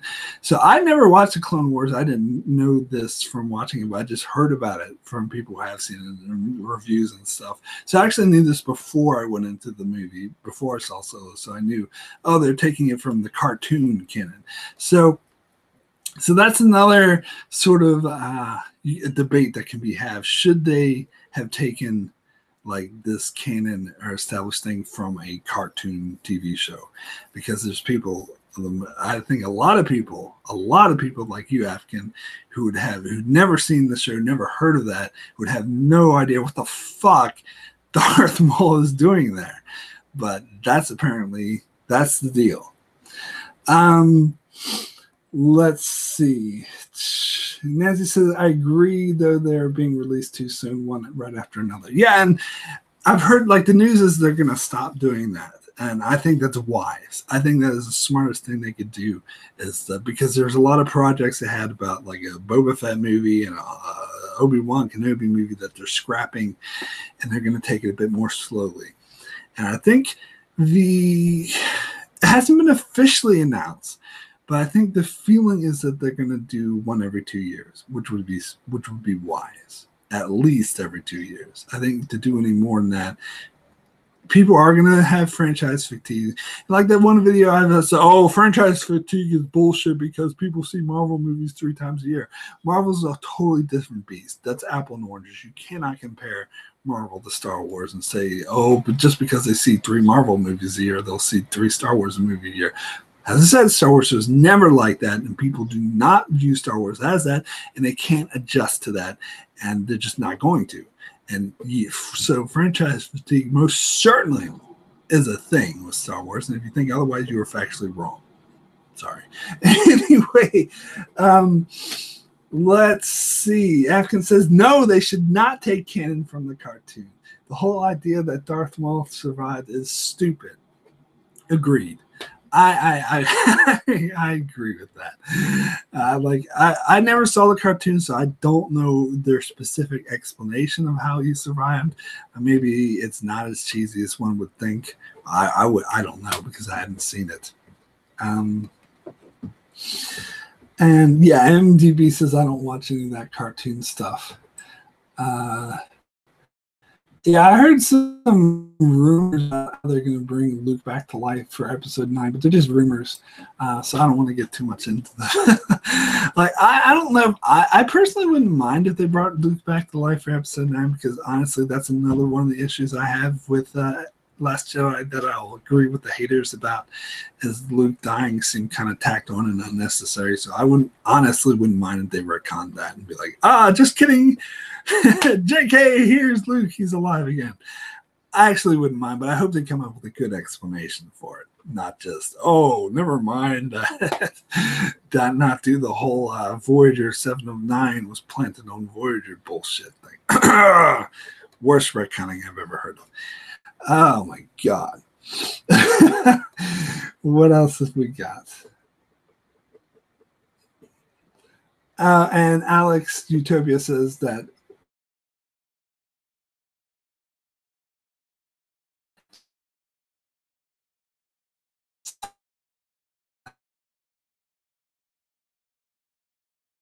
which I don't know. I haven't seen the show, so I don't really see how that. I don't really get how that works. Let's see. Jerome says, I still think Last Jedi is my favorite Star Wars film. Ooh, wow. It has some big issues like Poe and Holdo story, and Finn's kind of forgettable, but oh my God, when it got good, it tops everything from before. I'll agree. I still really, don't get me wrong, I still really like Last Jedi. I don't know if I'd say, I said before it was my second favorite Star Wars film behind Empire Strikes Back. I might have to re-examine that opinion. I'm still a bit iffy on that, but it's still top 5 for me. It's still up there. Definitely one of my favorite Star Wars films, even though, yes, it does have some, see the issues I think I do need to take those into account. I can't just dismiss them out of hand. So I'm not going to say it's my number 1 favorite Star Wars film because it does have issues. But I think I definitely agree with you that the strong points are definitely outweigh. They're like better than anything I've ever seen before. And that's another thing where I completely still utterly disagree with the haters about, is that this is the one complaint that never makes any sense to me. I don't think it ever will ever make any sense to me, is that, oh, there weren't any lightsaber fights in it. The fuck are you talking about? There are 3 lightsaber fights. Okay, so there's one with Finn fighting Captain Phasma, and then there's one with Rey and Kylo Ren in the guard room fighting on those guards, and at the end there's Luke with Kylo Ren. Now I know the counter to that and why people think those aren't lightsaber fights. The Captain Phasma and Finn, well, there's not lightsabers, those dinky little things that they have.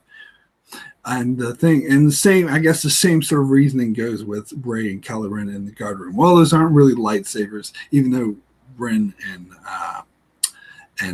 Rey have lightsabers, but they're not fighting people with other lightsabers. They're fighting people with these other things, so it doesn't count as a lightsaber fight. And the thing with Luke and Ren at the end of the movie, obviously, because Luke's not really there, it's just a projection, so they don't actually have a lightsaber fight. Why? And so what I would ask is, why are you putting so many conditions on it? Why does it have to be a specific kind of lightsaber fight? Why do you need to have a specific one guy with the lightsaber fighting another guy with the lightsaber? Why is that so important to you? I mean, okay, even if I concede, okay, there are no lightsaber fights because all those conditions don't meet the exact terms that you see in like A New Hope or Return of the Jedi, but why do you need that?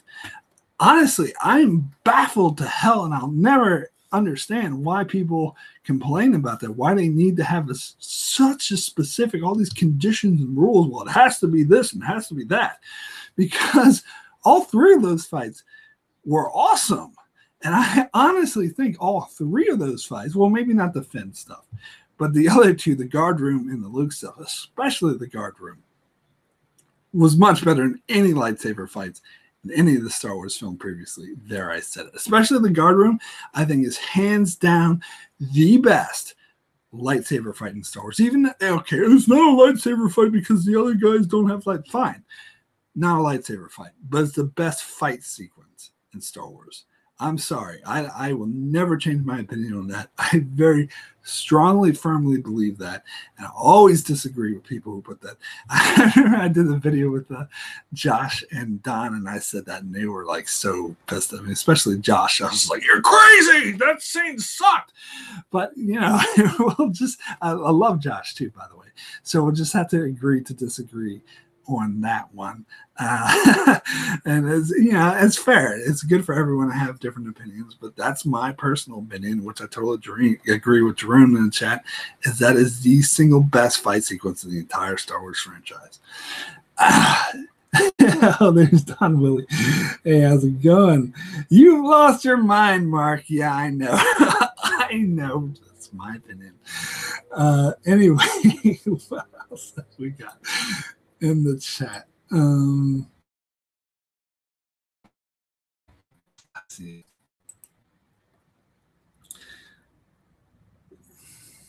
Hold on. Having a hard time scrolling. Sorry for the boring. Trying to scroll back and see the chats that I missed.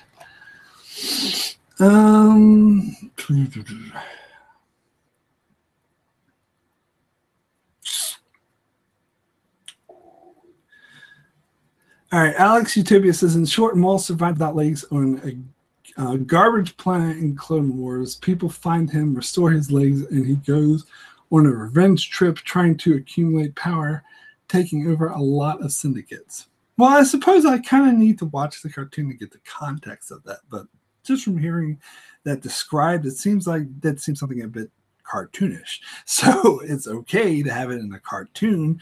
Whether or not they should incorporate that into the main films, I kind of agree with Apkin that they probably shouldn't. MDB says, but now there are a couple of Star Wars series in developments. Rian Johnson, David and Dan from Game of Thrones, and the other one's about a character in Rogue One. Oh, no, that's a TV show. The one with the character from Rogue One is a TV show on the Disney streaming service, which, of course, the main one they're releasing is Mandalorian, but they're going to have another show about what's-his-face, Diego Luga. Oh, that's the actor. The Andor, I can't remember his name. Whatever, the dude from Rogue One. They're going to make a show about that. Now, I'm still open-minded about it. I'm actually really highly anticipating the Mandalorian. I'm interested to see that. But yeah. Yes, Valor Magulis, Don. Valor Magulis. And Nancy says, hey, Salt King in the house. Don of Ice and Fire. Yeah, that's right. Let's see. What else did you say? So, yeah, and the Rian Johnson trilogy, I haven't really heard anything about recently. It hasn't officially been scrapped. I haven't heard it's been scrapped, but I haven't heard it was going forward either. So I'm still a bit, because of all the hate Rian Johnson's getting. I mean, I think it is fair, even though I disagree with people who call Rian Johnson and think that he's the worst director ever. I can understand why Disney would be hesitant to put a whole trilogy in his hands after how polarizing it is. He has been. And it's funny, and I had this pointed out to me, and I didn't realize this before, but the episode of Breaking Bad, or one of the episodes of Breaking Bad that he directed, The Fly, is the most polarizing episode of Breaking Bad. And I didn't realize the comparison there, because I personally think it is bar none the worst episode of Breaking Bad. I hated that episode, and Apkin, if he's still in the chat, I know he agrees with me. Like I told I told him when he was watching season 3, I'm like, there's an episode of Breaking Bad that totally sucks, and he was, as soon as he saw The Fly, he knew exactly which episode I was talking about. He's like, that's the one you're talking about because this episode totally sucks. But there's other people who love it and think it's the best episode of Breaking Bad, which I don't know. So I guess Rian Johnson is just, and it's funny because there's this interview with him that from like 10 years ago, whatever, before he became a well-known director, where he says his goal was to create something that half the people loved and half the people hated. Now, why anyone would have that goal, it puzzles me, but he seems to accomplish that in spades.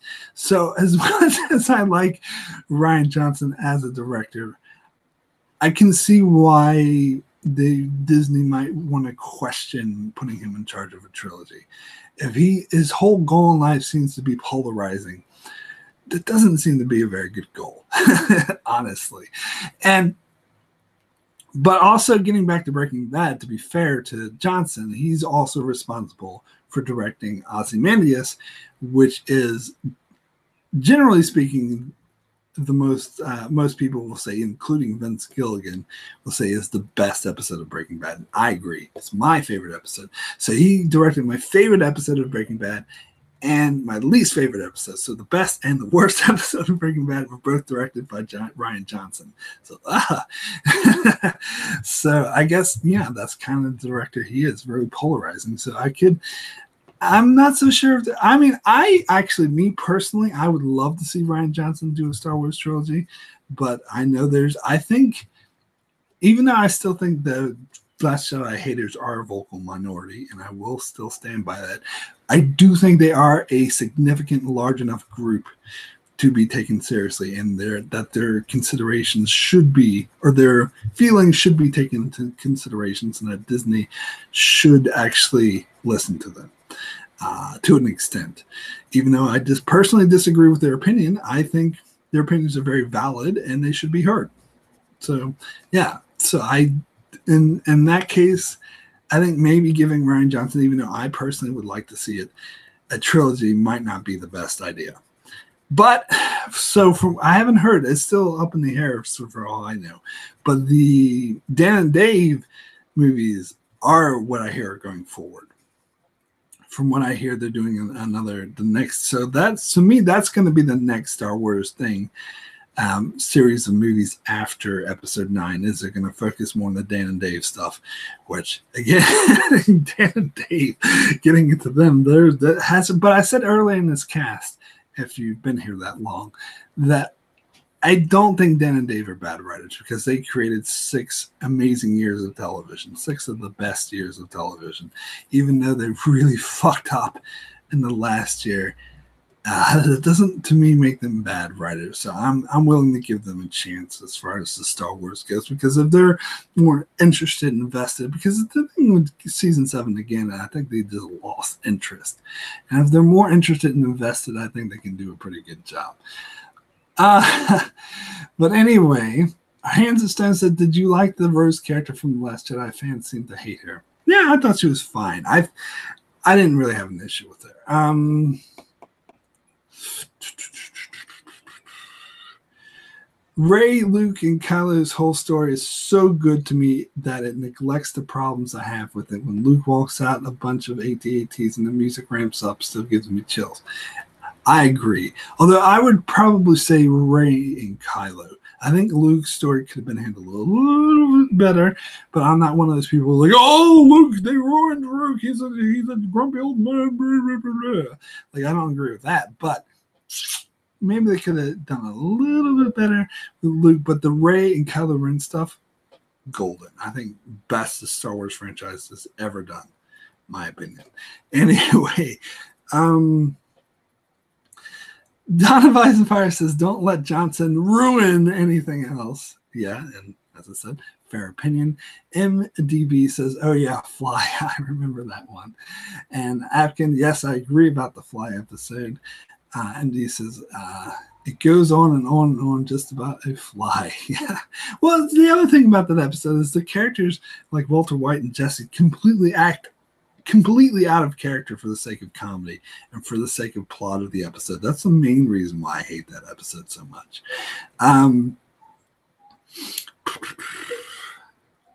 Don says going to have to rewatch the Breaking Bad episode. Jerome says, I love that episode. Damn. You know, some people love it. He's a polarizing guy. Nancy, Q&A. Do you think Breaking Bad will make a good movie? Well, Nancy, go watch earlier part of this podcast. I already addressed that, so I'm not going to repeat myself. Sorry about that. I know some people joined in late, but you'll have to. Short answer is yes. And Vince Gilligan, I trust. That's the short answer. Anyway,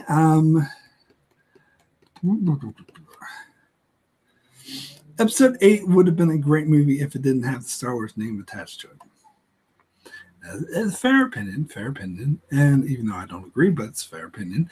Akin, that's the most positive thing I've ever heard you say about episode 8, Don. I actually have to agree with that. And hey, at least D&D won't have any existing canon to destroy. But that's the thing.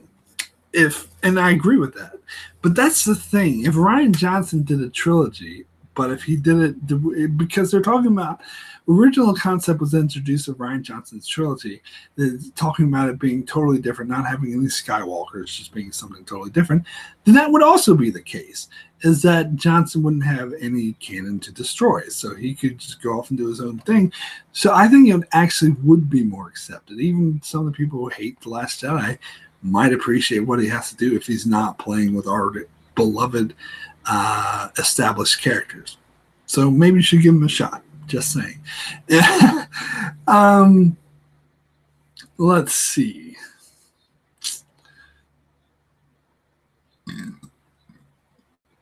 Jake Skywalker was amazing. I just wish we would have seen Luke.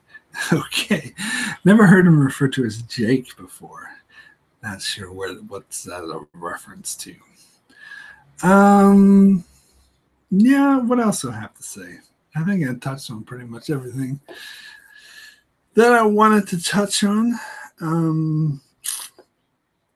Don, if you're in the chat, you're gonna gear up for you getting ready for the big trivia challenge next week with Darren. As I mentioned there, I was gonna send out an email to you guys, but as I mentioned earlier in the chat, I'm gonna try to confine the topics, the categories of the trivia to shows that stuff that you guys have seen. So I'm not going to have Lost or Better Call Saul or something. So I'm going to try to, since it's just the two of you, doing stick it to just topics that you have both seen, like Marvel movies, Walking Dead, Westworld, stuff like that. But you're still going to have to buff up on the Expanse. You guys need to step up your Expanse game. I'm sorry, I'm such a huge Expanse fan. I still has to be a major category for me. Don says Mark Hamill calls his episode character Jake. Oh, I didn't realize that. That's interesting. That is pretty interesting. I think, yeah. So let me just double check here. My notes. This is so fascinating for you guys to watch, just me reading shit. Yeah, that's pretty much all. Oh no, one more topic. Netflix. So, what was I going to say? What was I going to say about Netflix? I don't know. I watched a show on Netflix. I did a review for it, which I'm going to release on Monday. A quick review, spoiler free. So if you're curious about the show, it's called Maniac with Emma Stone and Jonah Hill. I don't know if you've heard of this show. I loved it. I'm watching it again for the second time at the moment because I want to do a full review for it. So I already did the spoiler free, which I'll release on Monday, but I'm also going to do like a full spoilers review of it because I loved it. I heard mixed things about the show. Some people thinking, oh, it's kind of typical. They can go fuck themselves. Although a lot of times I compare it to Cloud Atlas because Cloud Atlas is one of my favorite movies of all time. I'm sorry, it still is. I know a lot of people hate it, but it's very niche. Like the Cloud Atlas appeals to my particular niche. Like there's other movies that a lot of people love, which I don't like because they don't appeal to my niche. But the Cloud Atlas is the kind of thing that appeals exactly to what I'm looking for. And I think it's kind of the same. I can see the same thing being said about Maniac, that it is very niche. It's one of those mind-bendy, twisty, filled with metaphor type shows, which have like so many references. And watching it again the second time, I'm actually picking up on so many more things. And those are exactly the kind of movies and shows that I love. And I think Maniac more so than any other Netflix show, because a lot of people say this a lot about a lot of Netflix shows like Stranger Things and all this other things, that it's cinematic, that it could have been, it's basically a 10-hour movie. I don't think that's ever been true more than any Netflix shows, and it's ever been true about Maniac. This is essentially a 10-hour movie. It feels very cinematic. I think much more so than any of the previous Netflix shows. It's got like one of the show, like the co-showrunner, not the main guy. The main guy's done stuff like Beasts of No Nation, stuff I haven't seen. But there's another showrunner who was a writer for The Leftovers. Again, I love The Leftovers, and it even has Justin Theroux. Yeah, even Justin Theroux's in this, who was like, he's from The Leftovers, and he's one of the main characters in Maniac, and I think he's amazing. The acting, like Emma Stone, I think gives the performance of her career, honestly. My opinion. Like, her acting is just blow you away. She's probably not going to win an Emmy because the Emmys are bullshit anyway. I've given up on them. Don't get me started. Politicking bullshit that has nothing to do with what's actually good. The Expanse never gets nominated. But if there was a real award show that actually awarded actual talent, she would win. She would deserve an Oscar for this. Again, I think that's the best performance any that I've ever seen out of her. It was simply amazing. Love this show. Watching it a second time, loving it just as much. Highly recommended. What else have we got here? Toph says, Mark, your channel is the best analysis of Star Trek. I feel you deserve a lot more subscribers. Well, thank you.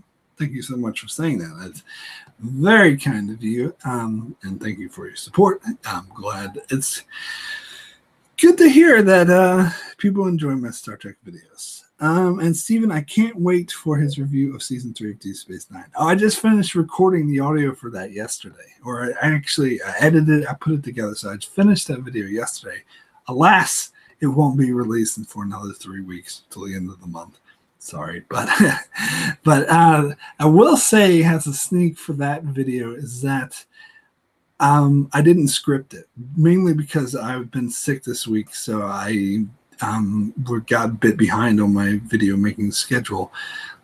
So writing a script would be too long, and like all the previous, like Deep Space Nine, even the Voyager ones, I scripted. Like my season 1, season 2 review, I type it out as I watch the episode. So I script it and then I read off the script. So season 3, I didn't script it, which means it's longer because whenever I don't script, something ends up being a lot longer because I tend to hem and haw and maybe go on tangents a bit. So you have to deal with that. But it's about an hour and 40 minutes.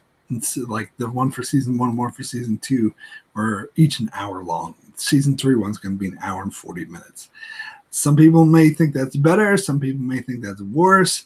Some people might not be able to put up with me constantly going off on tangents and going, and losing train of thought. But it is what it is because I didn't have time to script it. So that's what you'll get for my season 3 Deep Space Nine review at the end of the month. So look forward to that or not, you decide. Anyway, what else have we got in the chat? Thank you all for your hard work. And again, congrats today for 7,000. 70,000. Wow. I don't know about that, 70,000. But we shall see. Stephen Kennedy, Deep Space Nine is my favorite TV show. Mine too. Love Deep Space Nine. I had some disagreements in the chat, though, in the comment section about season 3 because I love season 3 a lot more. as one of my favorite seasons of Deep Space Nine. I know some people who disagree, thought season 3 wasn't all that good. I think it's the best, so I kind of hammered that point home in my season 3 review, but we'll see.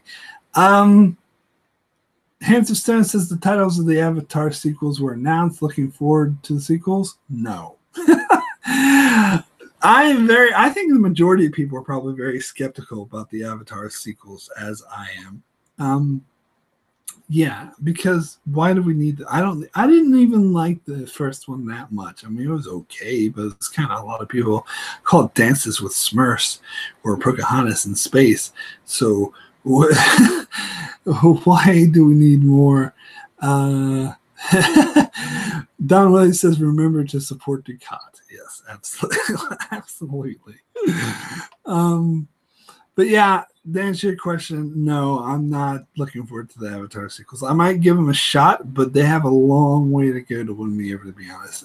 They're going to have to really justify their existence and why they need to exist, because at the moment, I think the majority of people will see it this way. We don't really understand why we need to have 4 Avatar sequels, let alone 1, to be frank. So, I mean, they really have to justify. They really have to be good. I mean, because if the first sequel comes out and it's not any good, then they're gonna basically throw all their money away. Now, I heard some other people making the same argument for James Cameron that I just made for Vince Gilligan, that he's always good, and so you should trust what they do. But I don't actually feel that way with James Cameron. I think James Cameron's movies always make a lot of money and are financially successful, but I don't think they're always good. There's a lot of James Cameron movies that I didn't like True Lies. I know that opinion is very unpopular. I didn't like it. I hated it. I didn't think it was a good film. I think Titanic is one of the most overrated movies of all time, even though those who saw my Patreons, who saw my overrated movie list, I forgot to put Titanic on it. No, I didn't put Titanic. Well, what? No, I did put Titanic on it. It was like my number 7 or something, I think. I don't know. I can't remember. But I do think Titanic is one of the most overrated. It's not that good. The trailer gives away the whole movie. It's kind of nowhere near as good as it's hyped up to be. It doesn't deserve as much popularity. And other stuff, James. Honestly, I haven't really loved James Cameron since the 80s, like with Terminator and Aliens. I think those were his 2 best films. After I did Terminator 2, which was also good. I mean, not as good as the first one. But after that, I haven't. I mean, Abyss was good too. That's also a good 80s Cameron movie, but not one of my favorites like Aliens. Aliens is just a masterpiece, one of my favorite movies of all time, if you know me. But after that, I really don't think James Cameron's all that great. So I don't think that, James Cameron's doing it, so it's definitely going to be good. I don't agree with that reasoning. I think the Avatar sequels have to prove their worth.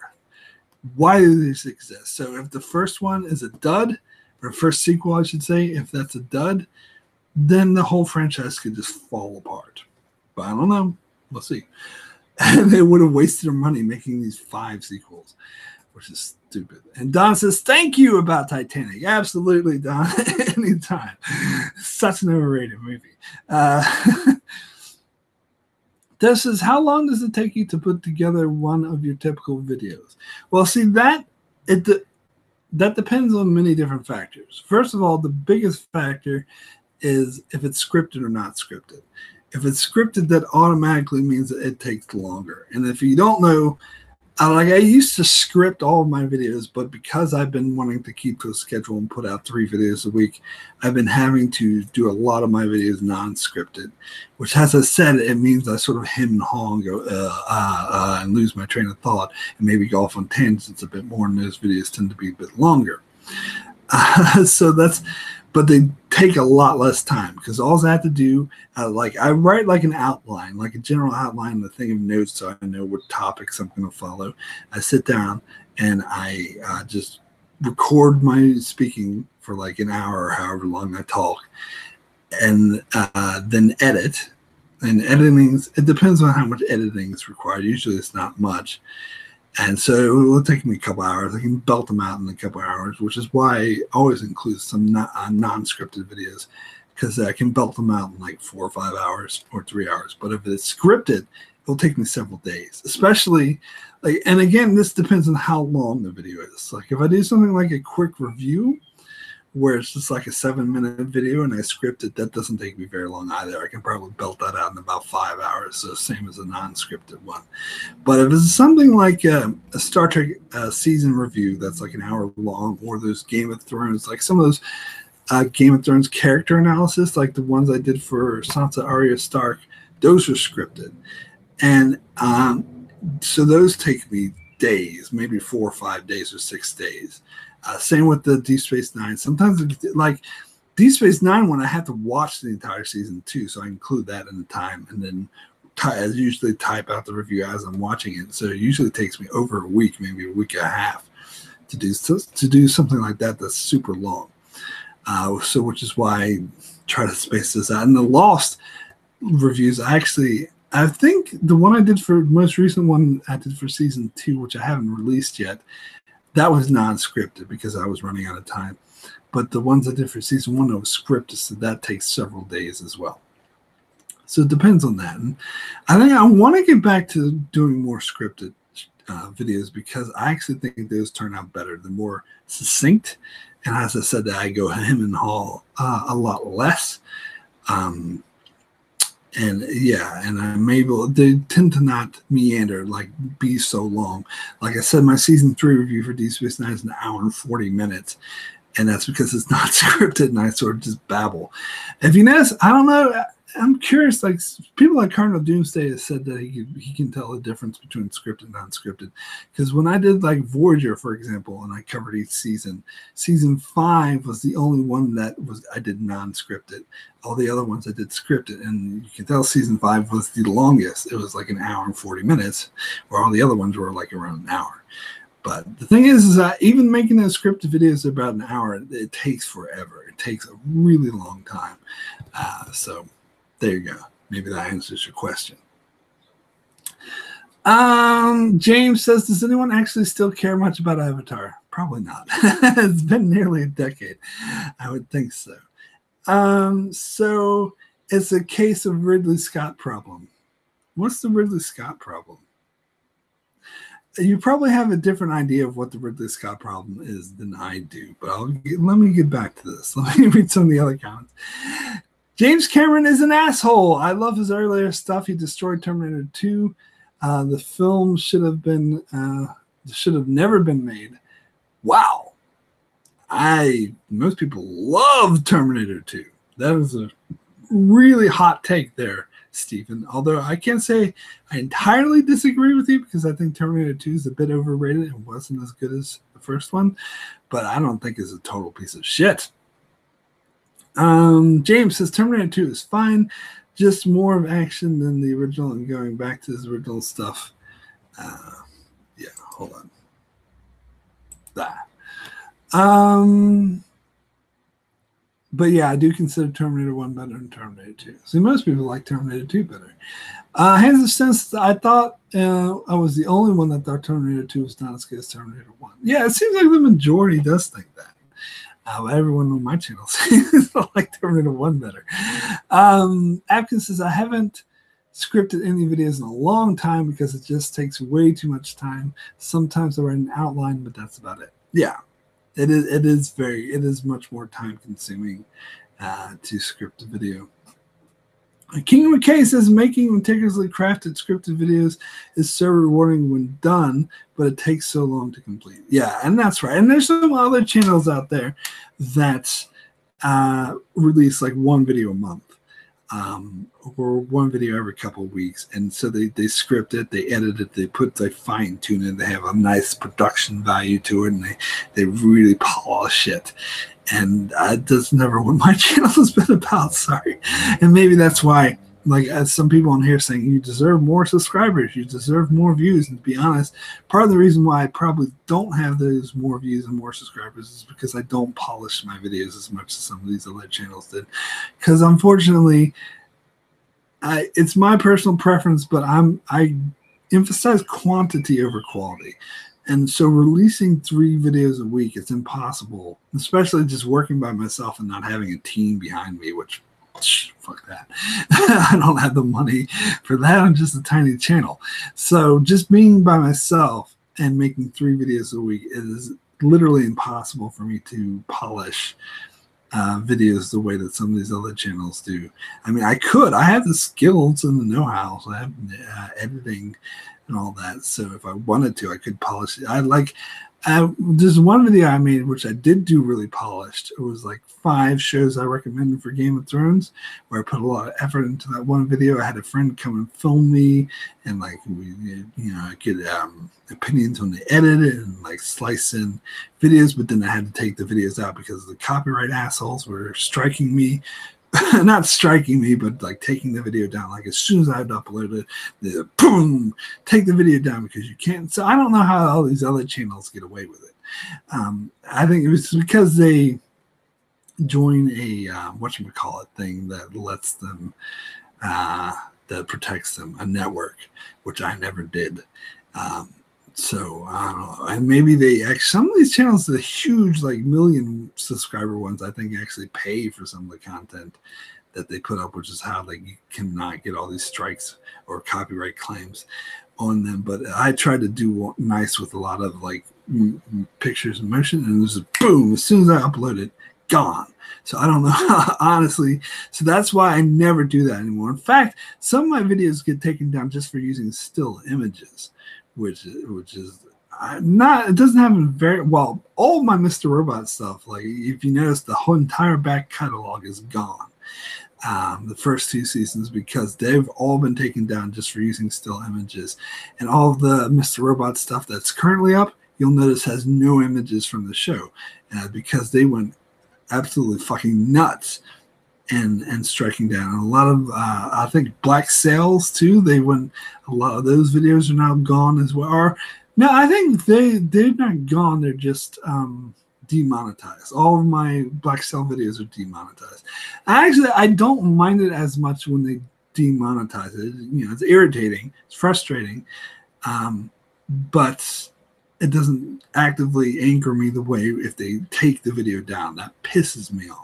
And in fact, it's a stupid financial decision, because if you can demonetize and steal my monetization away from me, wouldn't that be preferable than banning something, especially if it's praising? Like I've had some videos taken down that praise the fuck out of their property, which is promoting, it's free promotion, and yet they ban it. It's just and it's against the law, because I'm following what's it? Oh, God.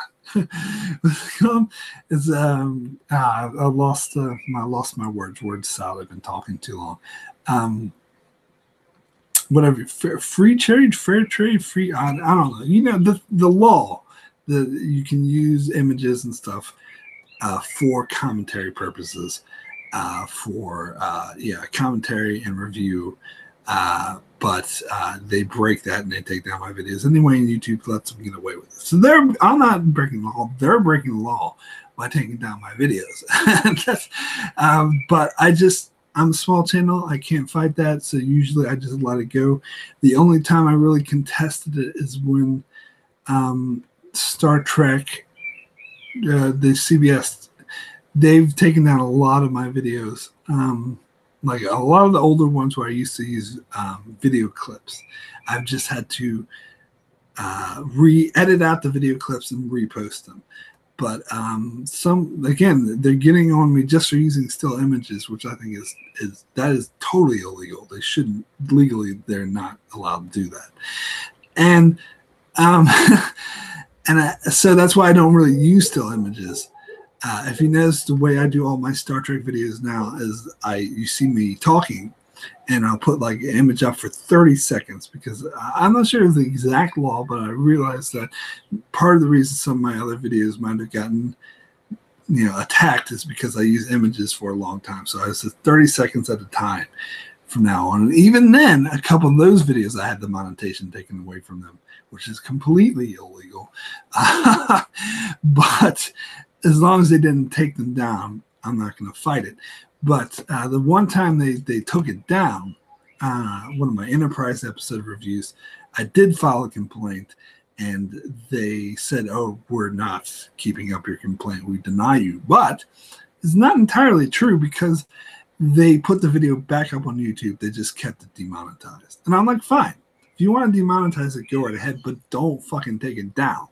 So, but I have other videos that they did take down that I just took out all the images and re-uploaded, like my Season 7 Voyager review, where I had the images just for 30 seconds at a time, but the rest was me talking. But even that, they took it down. So I just went back, re-edited, took out all the images and re-uploaded it where it's just me talking. And sometimes I get comments like, "Oh, why do I have to just see you talking? Why don't you use images?" Well, that's why, because CBS are assholes. And so I had to just have me talking. Or sometimes, like, I can't be bothered recording my image, so I just throw up a royalty-free image, like a random space image instead, and just have me talking over that, and every once in a while flickering Star Trek. But here's another thing that's interesting, is that sometimes, not all the times, but I notice a pattern to which videos tend to get attacked or get these claims on. Like, speaking of my Star Trek Season 7 Voyager review, that's, if anyone has seen that or knows how I feel about Season 7 of Voyager, I don't like it. So the review was quite negative. And it's interesting that and my Season 3 review is another one that got taken down.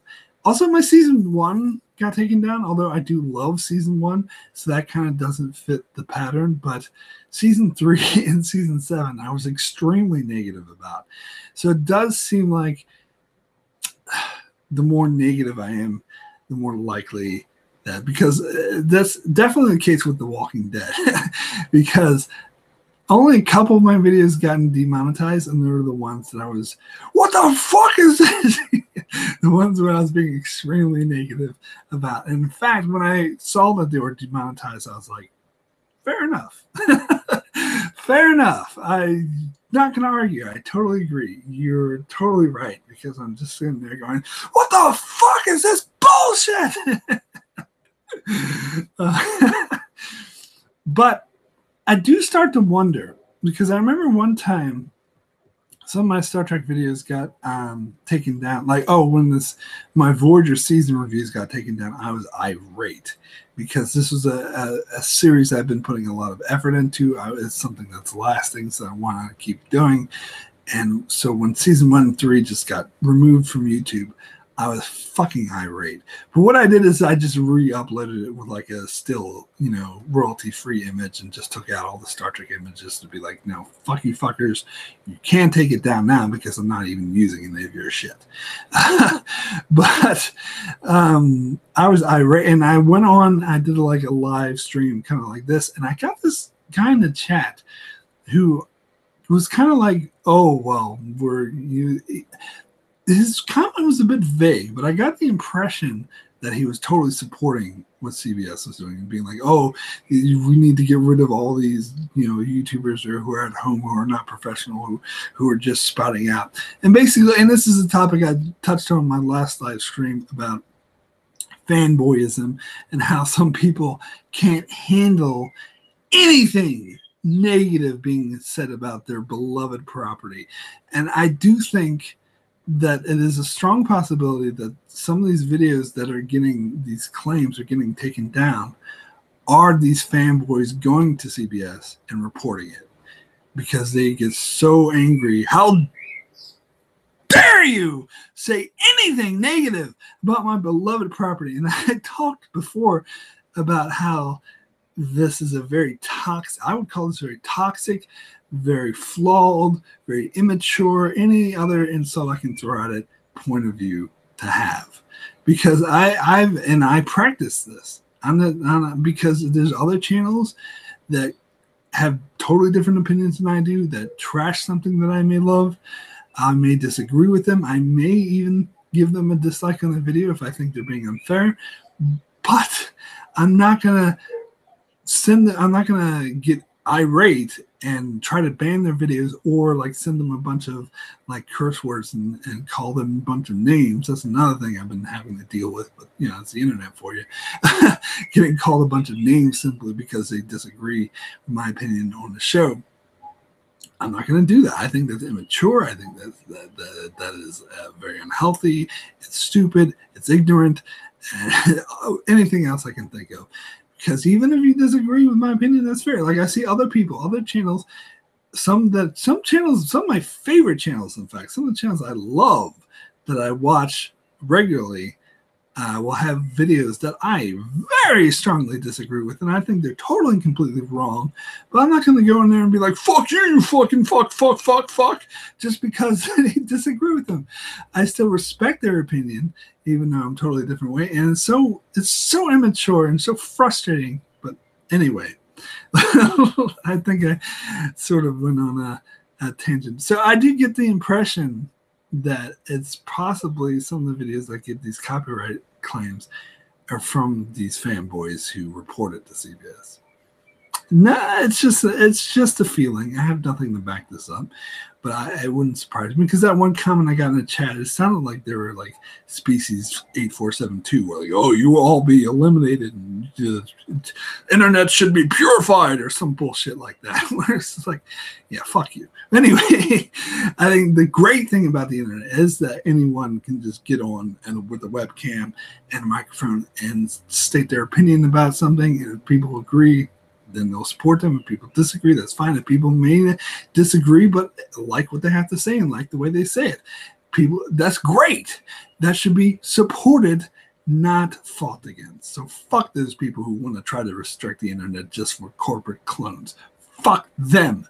Anyway, and fuck you if you're a fanboy who can't stand anything negative said about you. But I hear negative stuff about things I love all the time, and it doesn't offend me. I don't get upset. It's your opinion. You're entitled to your opinion, to think something sucks or something's horrible or someone's a hack or it's written poorly. Even I might think it's the best thing written ever. I will disagree with you, and I might debate specific merits of your argument, but I'm not going to full-on attack you and say that you should be stricken, your channel should be taken down, you shouldn't be allowed to talk. That's just fucking ridiculous. Rant over.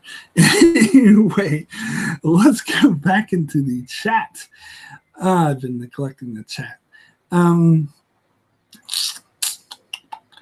I figured, all right, so Toast says, I figured these videos took so much time to make as you described. I'm very glad you have taken the time to do them. They're worth the effort. I think a lot of us enjoy them. Well, thank you very much. But as I said, the non-scripted ones don't take a lot. In fact, I did 3 non-scripted videos in one day. So, yeah, it all depends on how I do the videos or how much time it takes. James says, Ridley Scott and James Cameron both have great visual style, but I do think that they both kind of got lost in their own ass of late, where the storytelling takes a backseat to the visuals. Well, that's a fair opinion. I don't share that opinion because I never liked Ridley Scott. I never liked Ridley Scott as much as I like James Cameron. Just my personal opinion, I was never a big fan of Blade Runner. Or the original Alien's probably my favorite movie of his, but even that I don't think is a masterpiece like most other people do. I prefer Aliens. I think it's way better. My opinion. I know a lot of people disagree, and they're welcome to that opinion. That's just the way I see it. But Ridley Scott, I actually named him as one of my least favorite directors when I did this list on Patreon because I just don't like his directing style. I just can't. Maybe it's personal taste, whatever.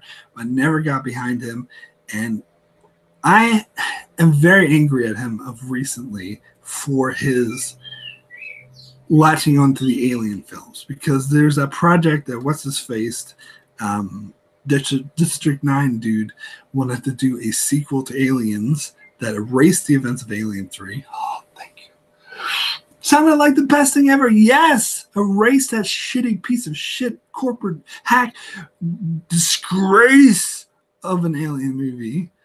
It's not the worst one, though, because then there's Alien Resurrection. So erase that, too. Yes, erase those and do a proper good sequel to Aliens. That is what I want to see the most in my entire life. It sounded like the best thing ever. And some people think maybe this director, because he did movies like Chappie and what's the other one? I can't. Islam, or I don't know, the dude with Matt Damon, the one with Matt Damon. Those movies weren't that good, so people were saying, "Oh, well, maybe this director wouldn't do as good of a job." Maybe. I still love to see it. And Sigourney Weaver recently, came out and said that she really praises the idea and the concept, and she was fully behind it, and she wanted it to be made. She thinks it would have been great. I would have at least liked to see it try, but no, Ridley fucking Scott won't give up the rights to Aliens because he wants to continue doing these shitty prequels, Prometheus bullshit that nobody likes and nobody wants, and they're still putting them out. They're not the last one, Alien, whatever you call it, Covenant, whatever the fuck that was. I mean, I thought it was okay, but I didn't totally hate it. But I would have a billion times would have preferred to see what's his face's Alien sequel to that. And he wants to keep pumping out these stupid, pretentious bullshit prequels that nobody wants. And fuck him. That's why I don't like Ridley Scott. And that's why I'm so angry at him. And I hate Ridley. And I'm very, Ridley Scott, fuck him. So I have very negative feelings about Ridley Scott because he won't let the right movie be made because he wants to make these shitty, pretentious prequels that nobody fucking wants. Anyway, rant over. Let's get back to the chat. Let's see. McKay says, when I know my videos, fair use. Thank you. I was having a word salad with fair use. When I know my video is fair use and I get claimed, I always fight it. And so far, I've won every dispute. Oh, well, that's good. I haven't. Well, I haven't always fought it, and I haven't always won. From what I understand of disputes is that when you dispute a copyright claim, the dispute goes to the person who's making the copyright claim. Correct me if I'm wrong. Maybe I'm wrong, but that's my understanding. So when you dispute a claim, like if CBS claimed one of my Star Trek videos and I dispute it, that dispute doesn't go to YouTube. It doesn't go to some neutral third party. It doesn't go to a judge. It goes to CBS. And if that's the case, then that is the biggest bullshit way of handling a dispute system. That's like if somebody accused you of murder that you didn't commit, and they are the judge and jury, or at least the jury. The person who's accusing you is the jury. That's bullshit. That is horrible, and that's why I had no sort of faith in this dispute system. But if it worked out for you, then maybe I'm wrong. Maybe that's not how it works. Correct me if I'm wrong. Yeah, the Fair Use Act. And King McKay says, at first it seems scary to fight these big companies, but I realized that if you hold your ground and state the law very clearly in dispute, you always win. Don says, CBS, Nintendo, sometimes AMC, assholes. Yeah, they're basically breaking the law by doing that. They are breaking the Fair Use Act by doing that, basically. And King says, because you're not really dealing with the company, but some minimum wage employee working on their behalf. I've won disputes against MGM, HBO, CBS, and even Warner Brothers. Oh, there you go. So maybe disputes don't work the way I thought. I thought they went to the company. Whatever. As I said, the only time I disputed it, because the reason why I was scared to dispute is because they have a disclaimer saying that your channel could be attacked, could be stricken or banned if they think you're making an unfair dispute. So it's like the whole system's against you. The whole system is like, oh, you can dispute it if you want, but you're actually putting your whole channel at risk by disputing it, which is why I was always too terrified to dispute it, to be honest. But the one time I did dispute it, as I said, they kept it demonetized, but they at least put it back on YouTube. So I think if I ever get a Star Trek video taken down again, I will dispute it. And so at the very least, they can put it back on YouTube, even if they keep it demonetized. Because at least keep it on YouTube. Fuck's sake.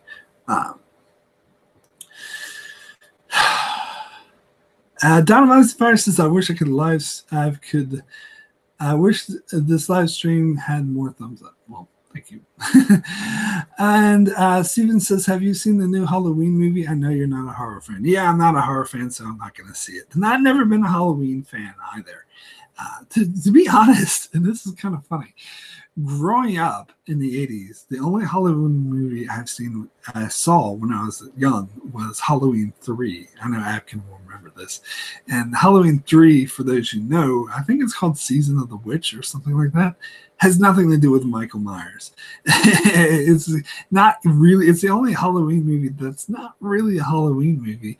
It's about this silly, like this evil, TV ad that like kills people or turns them evil. I don't know. It's been years since I've seen it.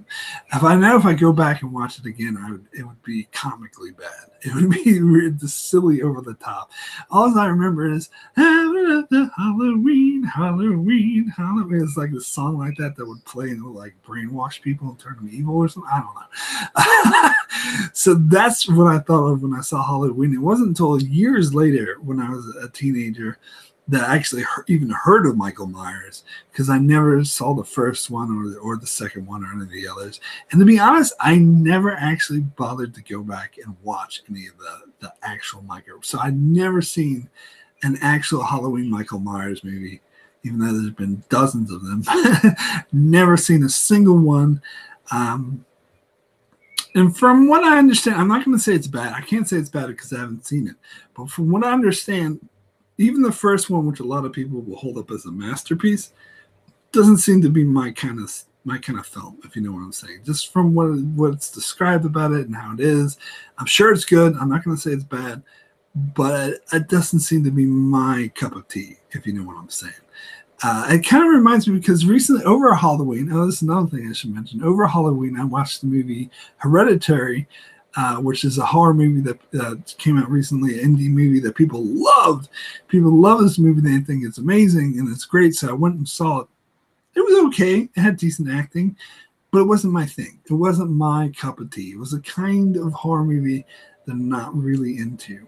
Now, horror movies that I am really into, more the thriller types, especially the sci-fi action thriller types, Aliens. And so that's why I loved A Quiet Place, which came out earlier this year. I think that is probably, I'm going to say, my second favorite horror movie of all time, behind Aliens. I love The Quiet Place. That's going to be a strong contender for my favorite movie of the year. That and Mission Impossible 6. Both Mission Impossible 6 is one of the best action movies, bar none the best Mission Impossible movies, but one of the best action movies of all time, up there with Die Hard. Yeah, that good. So those two movies are really going to be a strong contender for my favorite movie of the year. But A Quiet Place, that's my cup of tea. That's the kind of shit I love. That was super intense suspense. I was on the edge of my seat. Stuff like Hereditary. And people compared it to like The Exorcist, which is another movie I never really got into. I just didn't see the appeal. That's more of a slow burn. That's more of a sort of really slow pace. Oh, this looks creepy. And this is not my thing. Like, I don't think it's a bad movie. It's just I didn't really care for it that much. The ending, I thought most of it moved a bit too slow, and then the ending was too over the top, silly. My opinion. Yeah. What else have we got going in the chats? Oh, it turns their heads into insects. Talking about Halloween 3, I assume. Okay. God, yeah, that is kind of creepy. Yeah, it's been years since I've seen that movie. It turns their heads into insects. Oh, right. Yeah. King McKay, it's like playing a really dangerous game of chicken with this faith of your channel hanging in the balance. Yeah.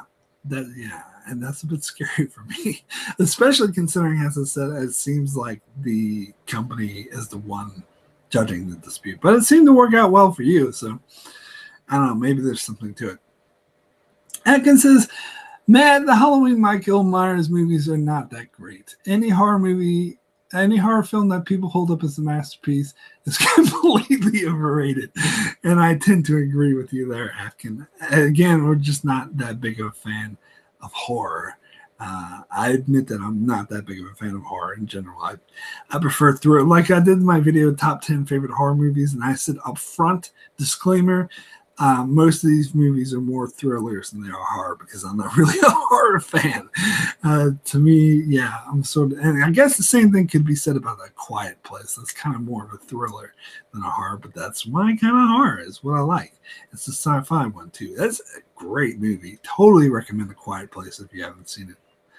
On the edge of my seat, and such good characters, and really see, when you have a movie with strong characters, you're emotionally invested. It's not just like, I can't stand these slasher movies to just have a bunch of generic asshole teenagers that go around getting killed. Like, if you enjoy that thing, good on you, but it's just not my thing. I like the strong character pieces where you get invested in the characters, you get emotionally involved, and you're as scared and intense, and you're fearful for them. Because if you're invested in the characters, that's how you get afraid. I don't get afraid if some guy comes out with a knife and kills some asshole that I don't care about. I get afraid if there's this character I'm invested in, and they're put in danger by the scary monster like aliens or A Quiet Place. That's the kind of horror I like, me personally. Steven says A Quiet Place is brilliant. Absolutely. Totally agree with that. King McKay says Hot Fuzz is the best action comedy. Well, when did we get on the topic of action comedy? But I don't know.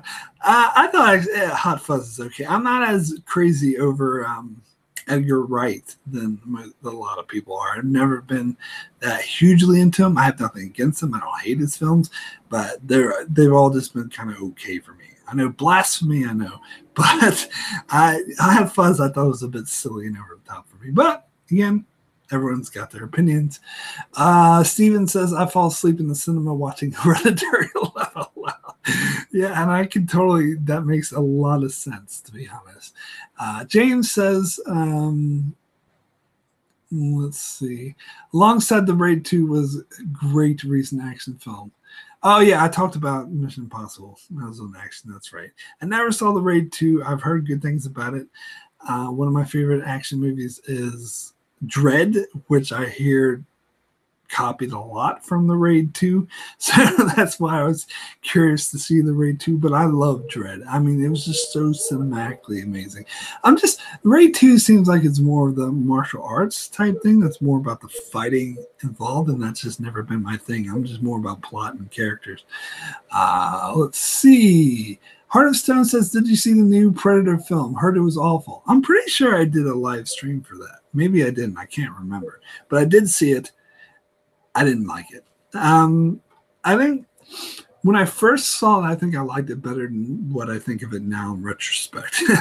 Because I think it was okay. Like, there were parts of it that were enjoying. Like, the character dynamic. It was great seeing Miller or Thomas Jane and other good actors having good camaraderie. But the movie overall, like the whole plot with like the super genetically enhanced hybrid predator or whatever, yawn, give me a break. And see, I am such a huge fan of the Predator franchise, mainly because I like Predator 2. What? Yeah, Predator 2, you heard me. But they haven't really had that good of success of the Predator franchise, even though I keep trying. I keep wanting them to succeed, but they keep coming out with bland, mediocre, okay nonsense. Or crap like this last movie. I mean, this last movie I wouldn't say is completely horrible, but it wasn't really that good either. I gave it a 5 out of 10, if that put my number on it. Anyway, King K says Alien vs. Predators were the only horror thriller I like. You like Alien vs. Predator? Okay.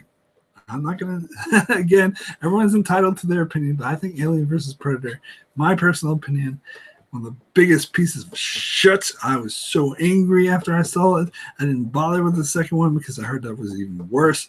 Because I've talked about this a lot on my channel, but I read the comic books and the novel that was based on the comic books in the 80s about Alien versus Predator, and that book was great. That movie was just, I mean, you have this example of a good story, and the movie didn't even try. Tenuously took some elements from the great book, but it just did it in such a sloppy, poorly written way. It was a travesty. Oh Can't stand it. Anyway, DJ says, hey, EoE, congrats on 7,000 subs. Thank you. Thanks so much. Oh, Hands of Stone asks your top 3 directors. Well, Hands of Stone, you should support me on Patreon, because if you did, you would already know this, because I did a series of Patreon-only videos that covered that very question. But for you, I think I got to look this up, actually. I can't remember off the top of my head. But for you, I will look up what I had. But if you want me to go in more detail about this, my top 10 favorite directors, not just my top 3, by the way, you can support me on Patreon and get access to my Patreon-only videos where I go into more detail about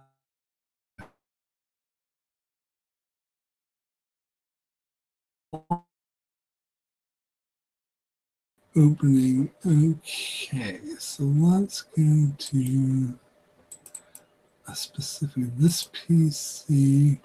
I don't know, this is such fun streaming to see me looking up top 10.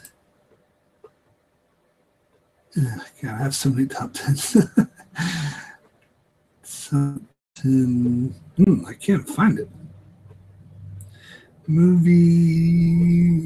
No, I can't. What the fuck? All right, let's see if I can do a search. Hold on.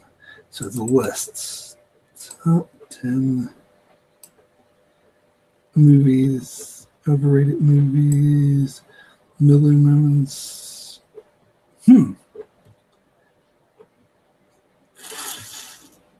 Shit.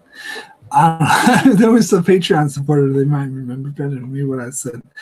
My top 3 favorite directors. I can't remember off the top of my head. God, no, I can't. I think it was Taika Waititi, if I remember correctly, or was he number 6? Christopher Nolan was my number 1. I'll tell you that much right now.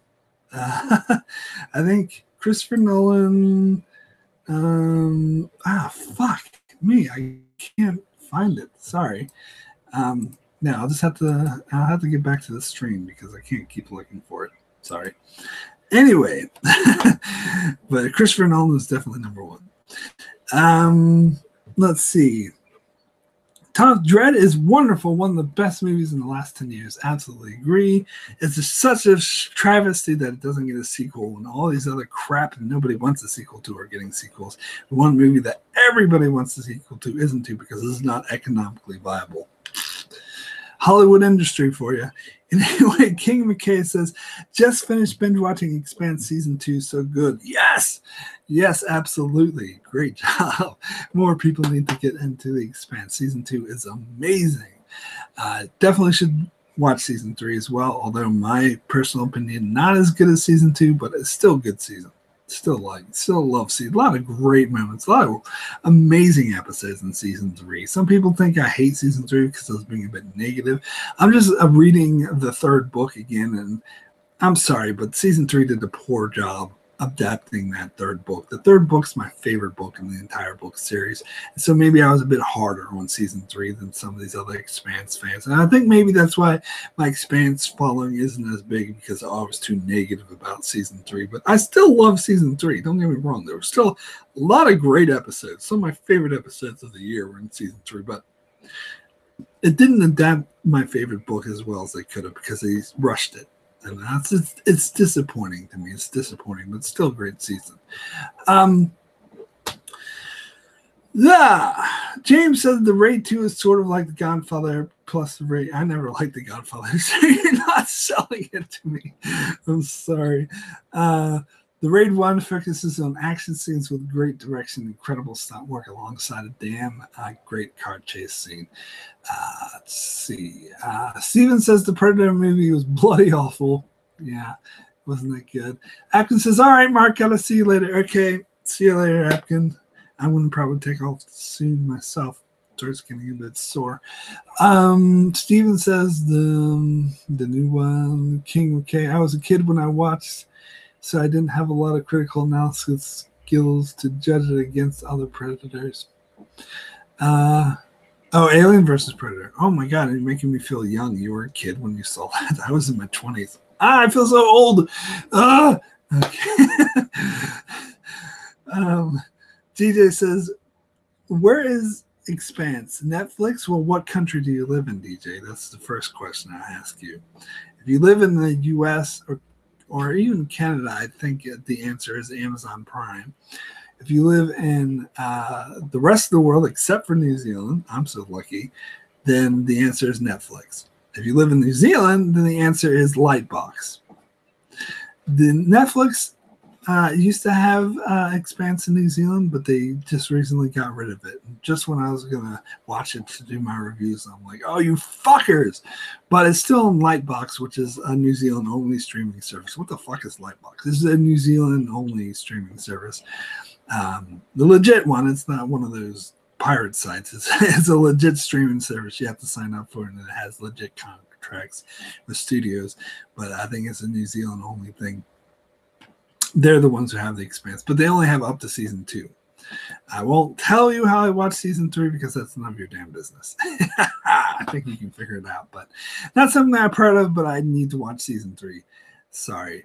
But I think we do have Amazon Prime in New Zealand. I haven't got it yet because most of the stuff is actually available on Lightbox. So hopefully season 4 will be available on Amazon Prime in New Zealand, but I will be in America by the time season 4 comes out. So I'll just get Amazon Prime and watch it there. Let's see. So Kingdom K first to Netflix and third is Amazon Video. Is that US as well? Really? I thought Amazon Prime had all Expanse. Last time I checked, unless they changed it when I was talking to Don Willie, he was saying that he had to get Amazon to watch. I don't know. I don't live in the US, so I don't know. Anyway, James says, I don't think you were too hard on season 3. I've also read book 3, and I agree that it's one of the best 5-3-1 so far. I'll have to, because I'm rereading the books now, so I'll have to see what my order is. I'm probably not as big on 5 as you are, to be honest. From memory, I had to reread 5, but from memory, I had some issues with 5, although it's a good book. But I wouldn't say it's my favorite. 3, I think, is definitely my favorite. And the fact that they crammed it into only 7 episodes took away from the necessity. Yes, I absolutely agree. I think and I do, and some people were against this, but I do, and especially examining it a bit more, reading the book, watching the show again, and seeing how they're handling season 4, some of the stuff that's coming in. I do get the very strong impression that they purposely rushed the book 3 material so that they could end season 3 on a good stopping point. Now, I know I said this before, and a lot of people are like, well, they had no idea the Expanse was going to get canceled. They didn't know this until after they filmed. Okay, so they didn't know for certain. They didn't know 100% that the Expanse was canceled until after they produced season 3. Yes, that is true. But I really strongly believe they could see which way the wind was blowing, that they had a strong inkling. Like, they didn't know for sure that the Expanse was going to be canceled, but they had an inkling. Like, they knew from the business side of things, they could see which way the wind was blowing. They could see the ratings dipping. They knew that it was a possibility, that it was perhaps even a strong possibility that the Expanse might not get a 4th season and that it might get canceled in season 3. So I think that is why they made a point to get to a good stopping point at the end of season 3. So if the series is canceled, then they could say it was at least didn't end in the middle of a cliffhanger. They could say it ended at least at a good stopping point. Even though there's more story to be told, you could say this story could end there. And I think this is backed up by the fact that when season 3 was canceled and before it was picked up by Amazon, the producers, the showrunner, did in fact say that exactly. He said that season 3 will not end on a cliffhanger. At least it will be a decent stopping point for the series. I mean, sure, it could go on for more, but it would at least be a good place to stop the show. And I don't think that's an accident. I don't think that's a coincidence.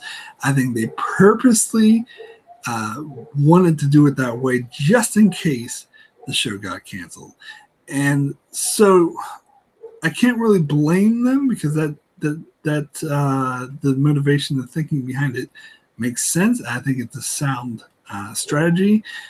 But unfortunately, the downside of that is that they rushed through book 3 in order to get to that end point. And so a lot of the nuance of my favorite book, of a lot of the details and nuance was missed out. And some of the characters didn't work as well. Some of the plot lines didn't work as well because it does feel a bit rushed. Because, as I said, they covered an entire book 3 in 7 episodes, whereas book 1 was covered in 15 episodes. Book 2, I got to do the math here, was covered in 14 episodes. So, yeah, so book 1, 15 episodes. Book 2, 14 episodes. Book 3, 7. That's half the amount of time. Less than half for book 1, the amount of time that they covered book 3. So and you can tell, it's obvious. There's some of my favorite episodes in season 3. So don't get me wrong. I'm not saying season 3 is a bad season. When I do my top 10 favorite episodes or top 20 favorite episodes of the year, there are going to be 4 Expanse episodes at the height. Of that list. I love some of the Expanse episodes in season 3, but when you look at especially the book 3 material as a whole, it feels like one of these movies that try to cram an entire book into a 2-hour movie, if you know what I'm saying, like something like The Dark Tower, which is trying to cram like a whole saga of books into a 1.5-hour movie. And like something like Ender's Game, which tried to cram way too much into. And so in any of these movies, there's tons of examples that didn't really work, like Eragon or some of these other movies that flopped because they were trying to adapt novels because they were trying to shove too much into a short span. And that's what the second half of season 3 of The Expanse felt like to me, unfortunately. Even though, again, I wouldn't say it was horrible. There were still some amazing moments. There's some moments that they got right, that they actually improved upon in the books. But as a whole, the storyline kind of falls apart because they rushed through it too much. But again, I think that was the reason for that.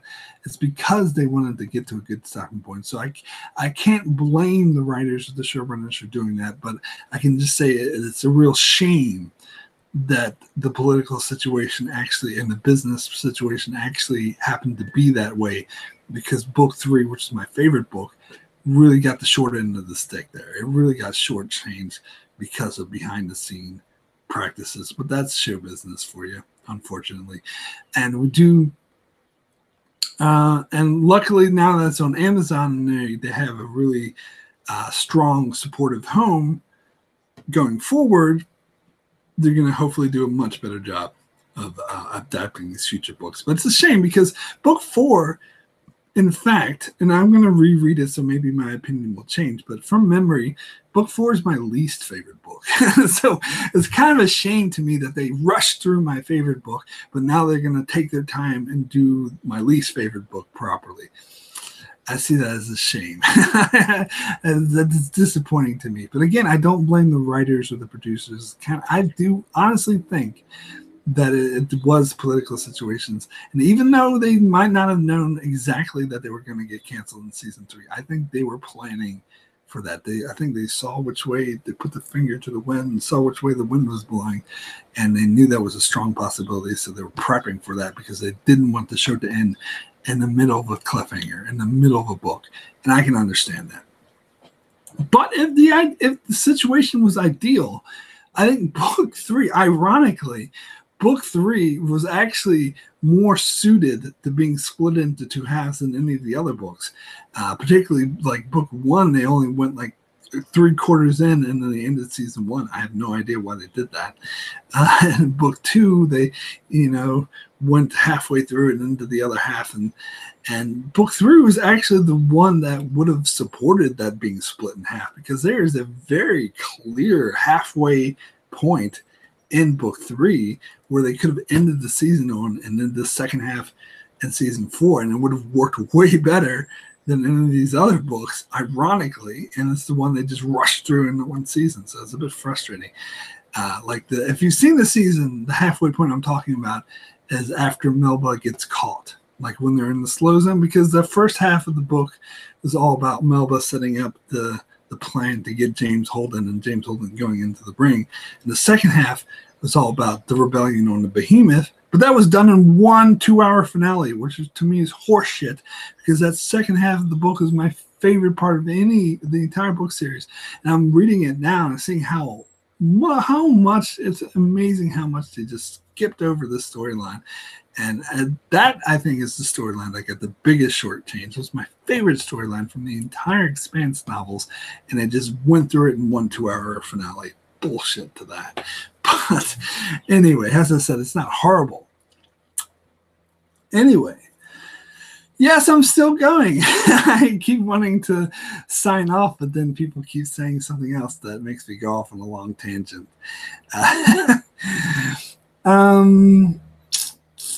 Let's see. Where am I at now? James says, rush to vital plot points. Yep. And Netflix says only the first 2 seasons. Amazon has it all. Okay. In the U.S., I'm assuming that makes sense. James says that Wes Chapman Amos, has also stated he suspected the cancellation was from viewer ratings. Well, it had to do with the deal that they had signed. I could get on to all this. I've gotten into all this before, but it had to do with the deal they had with Sci-Fi, which Sci-Fi only got returns on what aired the night they aired on their show. They didn't get any returns from like streaming or all the other services that most people watch shows like this on. So they just had a shit deal with Sci-Fi, and I think the producers knew this, and they knew that their situation was precarious going into season 3.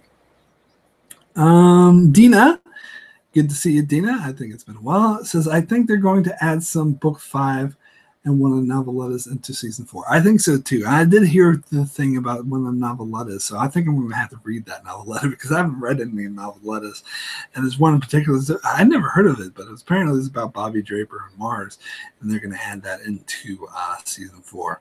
And see, here's the real reason why, to me, it's really telling that they constructed the ending of season 3 to be the ending of the show, is because at the end of season 3, you see Bobby Draper on the Rocinante. But from what I'm hearing about season 4, Bobby Draper's not going to be on the Rocinante. She's going to be on Mars and have her own storyline like she did in the books. So at first I was kind of pissed off because I thought that was misleading. Why are you going to imply at the end of season 3 that Bobby Draper is part of the Rocinante crew if you're just going to take that away next season? All of a sudden she's going to be back on Mars doing her own thing. And I think the answer is because that ending of Bobby Draper being on the Rocinante was crafted to be the end of the show. It wasn't planning for a future season. It was saying, it was like having a happy ever after. The crew gets together and they go off and they go through the ring, and that's the end of the show. But so that's what one of the main things that leads me to suspect that they purposely crafted the end of season 3 to be the end of the show, just in case they got canceled. But when they got picked up, they're like, actually, we don't want Bobby Draper to be on Mars now. Let's have her go back to Mars. So it's going to feel inconsistent, but I think that's why that inconsistency exists. And yeah, that's what leads me to believe that they did purposely craft an ending of season 3 to be the ending of the show. I'm sorry, I'm probably giving away spoilers for everyone who hasn't seen season 3 yet. Sorry, but anyway, hopefully I haven't given away too much. Let's see. And yeah, I do also think they're going to add some book 5 material. If you've seen, I did a predictions video. I go into more detail about this, where I think they are going to, while the Rocinante is doing their storyline on Ellis, they're going to have Ava Sorella and Drummer and a few others who are still behind the Soul System, and they're kind of going to take over for some of the book 5 stuff. Hopefully that doesn't give away too much for those who haven't read the books. Anyway, I should move off this before I give away too many spoilers. Toast says, Mark, where did the name Enchantment of Eternity come from? Well, I've addressed this before, but I think it's been years, so I won't blame you for not knowing this story, because I think it was years ago that I told this story. like a decade ago, I used to be into writing short stories, kind of like my brother. He wrote a book recently. Buy his book. I still need to read it myself, but at least, well, he sent me a copy, so I can't say I bought it, but I do intend to read it because I heard it's really good. But I used to be really into writing short stories. I got a few of them published in like really, really minor magazines, like Nothing to Balk At. And one of the stories I wrote was Life of Enchantment, which I actually did a short film about, which you can see on my channel in the film. And the film has nothing to do with the short story. If you read the short story, which is on the net somewhere, and you watch the film, they're totally different. They're hardly alike. So this is why I personally have more of an understanding, even though I'm not a professional. I'm just an amateur who sits in the bedroom, but I have at least an understanding of what it's like to adapt a piece of written fiction to film, because I did it myself. I wrote a short story and I adapted the film. And the film, and also I was extremely hampered by budget, obviously, because the short story was a science fiction taking place on Mars. And so the film was just a modern day, not science fiction at all, because I don't have a budget. I was literally working out of a zero budget. I had to pay people out of my pocket. Well, pay them by feeding them, basically, asking them to work for free. And so, yeah, I had like budget restrictions, and I can only film in one house, basically. So talk about budget. So it was an interesting writing exercise there to adapt this scaling science fiction, taking place on Mars with science fiction things into a simple modern day story to all taking place in one house. So I think it's given me a greater appreciation of the adaptation process. But getting off topic, going on tangents again, your question. So I had a short story called Life of Enchantment, and I had a short story called Welcome to Eternity. So when I was thinking of what should I call my channel, the first thing that came to mind was called, because originally, like decades ago, when I first started the YouTube channel, it was called Senator Vreenak's Top 10s, because I was doing like Star Trek Top 10s, and I put the Senator Vreenak, it's a fake! Any Star Trek fans will get that reference. So when I thought of what I should call my channel, I kept thinking of established characters like Yoda, Senator Vreenak. Do I call Yoda, Commander Riker? Do I call Jack Shepard or John Locke? And I kept thinking, I was like, no, that's bullshit. I shouldn't steal established characters. I should do something that's unique to me. So that's why I took two titles of two short stories that I wrote and combined it so it was unique to me. Enchantment of Eternity. And plus, the other way I justify it is that it's a pretentious way of saying science fiction and fantasy. Is that enchantment is a word sort of associated with fantasy, and eternity is associated with science fiction. So I review science fiction and fantasy, do Game of Thrones and Star Trek. There you go. Long-winded answer. Let's see. Oh, Jesse says congrats on 7,000 subs. Thank you so much.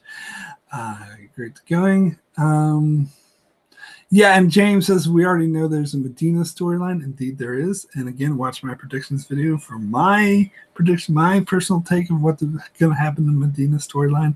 But it's probably dead wrong, as most of my predictions are, but it still could be fun.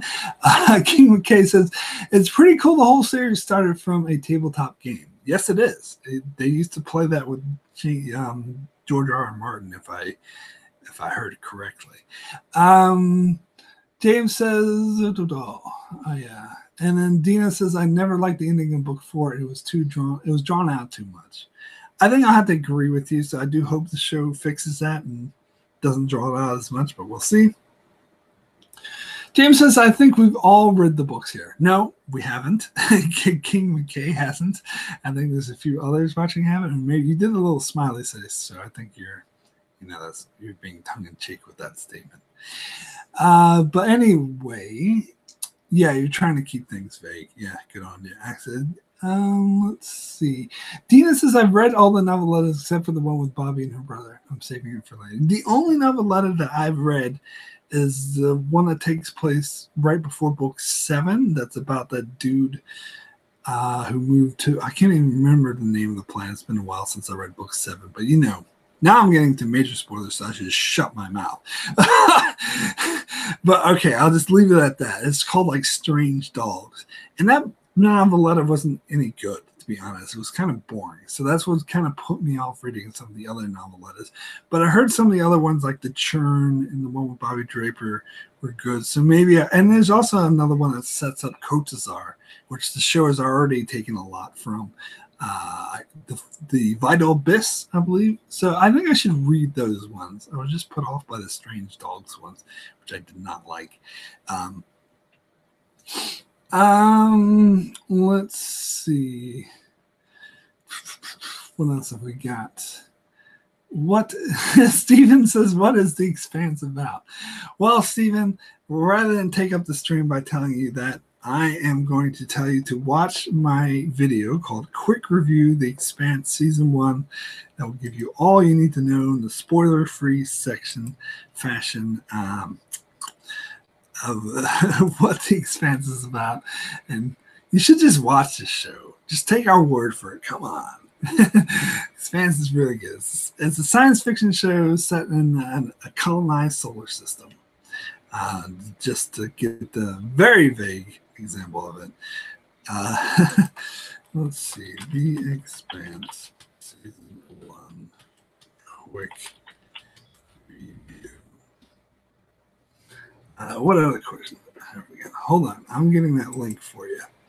Just tell you how much of a nice guy I am.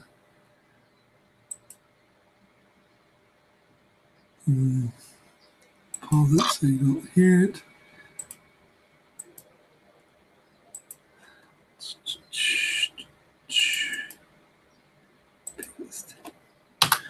There you go. There's a link to my quick review of The Expanse. So watch that and then watch The Expanse. Anyway, let's see. James mentions a space opera following various perspectives across the solar system, Game of Thrones type political landscape, and depth in world building. Yeah, well, it is Game of Thrones type political landscape, but the tone and feel is more Battlestar Galactica, which is why a lot of people say it's Battlestar Galactica meets Game of Thrones. But it's because it doesn't have that fantasy element with like kings and whatever. It's the political landscape is more what you would think of a modern political landscape with presidents and senates and whatnot. But it has that same sort of, like, it's not like Battlestar Galactica because it's not about a bunch of people running from robots who want to wipe out the human race, but it follows, the plot line follows something more about Game of Thrones where it's about a political landscape. Okay, you know what I'm saying. Dina says, can't stand Star Trek sillies. What? Get out of here. Dina, I thought you don't like Star Trek. I didn't. James says, of course, just kidding myself. Just curious, any specific Star Trek series you've seen and disliked or dislike in general? Well, you must not be that familiar with my channel if you don't know the answer to that one, because I mentioned this a lot. Enterprise. I've said before, a lot of people love to shit on Discovery. I'm still lukewarm on Discovery.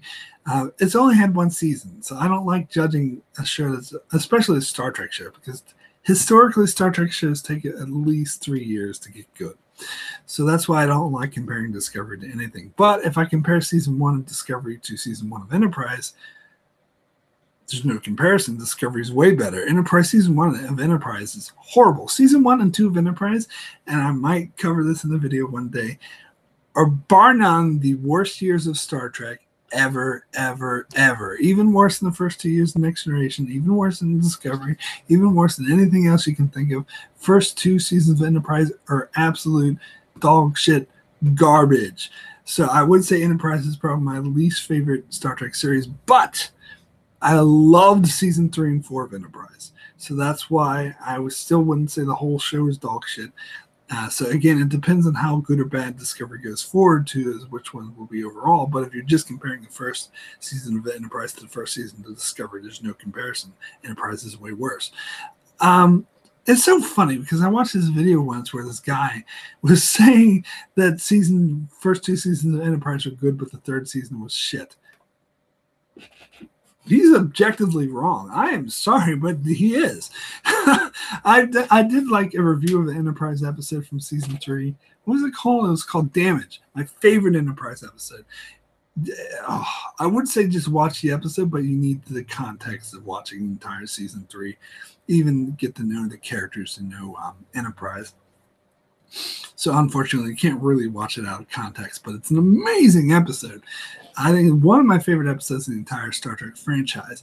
And so I did a review for that episode, and I took a specific scene from that episode to say how it was amazing. It was well written, well acted.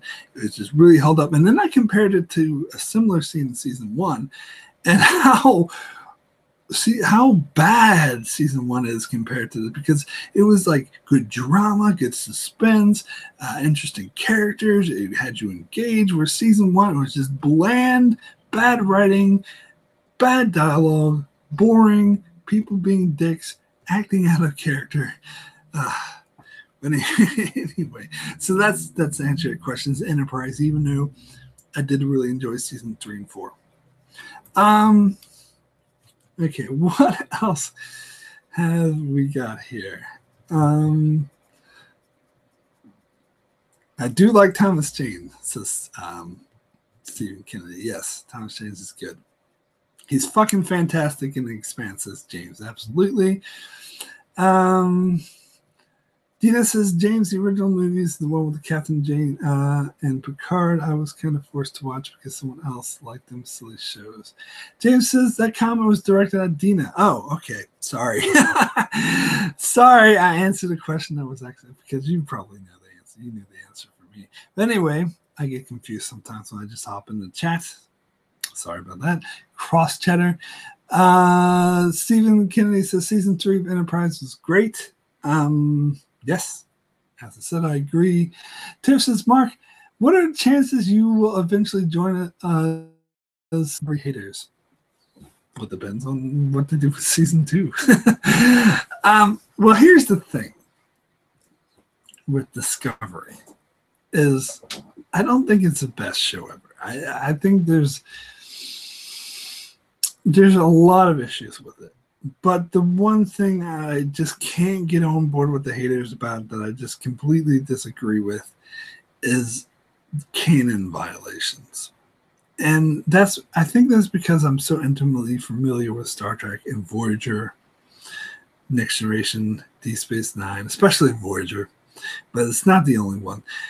And I had doing these reviews, watching them several times, analyzing it, and if you've seen my Voyager videos, you probably know what I'm going to say. Star Trek has never been good at canon. There's no such thing as a steady Star Trek canon. Star Trek, since the original series violated its own canon. You could say, well, it's just one show. It was back in the 60s. They didn't know they were establishing some franchise that would go for 40, 50 years. So, like, how would they know this? And that's fair, but it doesn't change the fact that there's no such thing as Star Trek canon. And the Next Generation violated canon a lot. It's inconsistent with some of the stuff. It's actually impossible to be consistent with all the canon in the original series because it wasn't consistent with itself. And then, so Next Generation had some violations. Deep Space Nine had a lot of violations. As much as I love Deep Space Nine, that with Roddenberry's passing, they made it a lot. They changed like some of the rules that Roddenberry established because the new writers weren't on board with his vision, and so a lot of that was inconsistent. Voyager, I would put Voyager up against Discovery any day of the week. In fact, I have been for a long time planning to do a video specifically about comparing the canon violations in Discovery to the canon violations in previous Star Trek shows, and how it's not any worse. I can actually find a lot worse examples. I just personally think, even though, as I said, I don't think Discovery is perfect. I think it has a lot of issues. I think season 1 had a huge pacing issues. Some of the production issues behind scenes really show up on scene. A lot of the first half of the season I thought was mediocre at best. And there was several things that happened in season 1 of Discovery that felt very un-Star Trek-like to me. But I could say that about any Star Trek series. And if you put like some of these canon violations against some of the other shows, I think Voyager's way worse than anything Discovery did. Voyager, and I talked about, and it annoys me because people always tend to give Voyager a pass, and they jump on Discovery and how dare you Discovery, and Voyager's like, oh, boys will be boys. They're just writers. No, fuck that shit. Voyager was way worse at violating canon. They couldn't even be consistent with their own fucking canon. And I mainly blame Brennan Braga for that. Because he has been courted. He said, and I said this historically, this episode Dark Frontier that he wrote, that I think is one of the worst episodes. Some people think it's the best episode of Voyager. I think it's one of the worst. He specifically said about that episode, I do not care about continuity. None of the Discovery writers, you Discovery writers would be crucified, they'd be hanging up upside down, they'd be grilled if anyone went out and said, I do not care about continuity. I do not care about canon. Both the writers, Joe Menosky, Brennan Braga, came out, said about Dark Frontier, do not care about continuity, do not care about canon specifically. And everyone's like, haha, boys will be boys. Bullshit.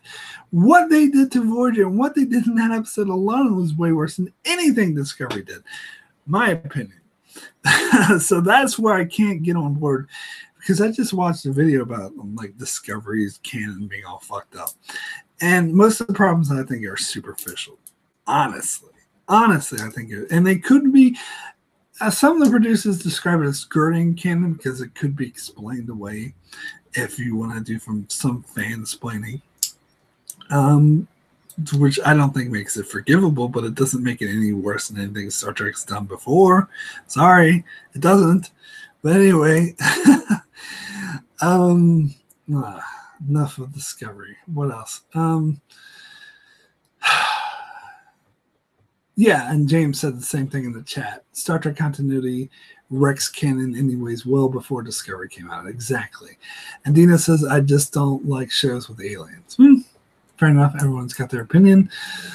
Steven says, we have 29 seasons of Star Trek. You should do a top 10 favorite seasons of all 6 shows. Maybe do it after Discovery Season 2 is over.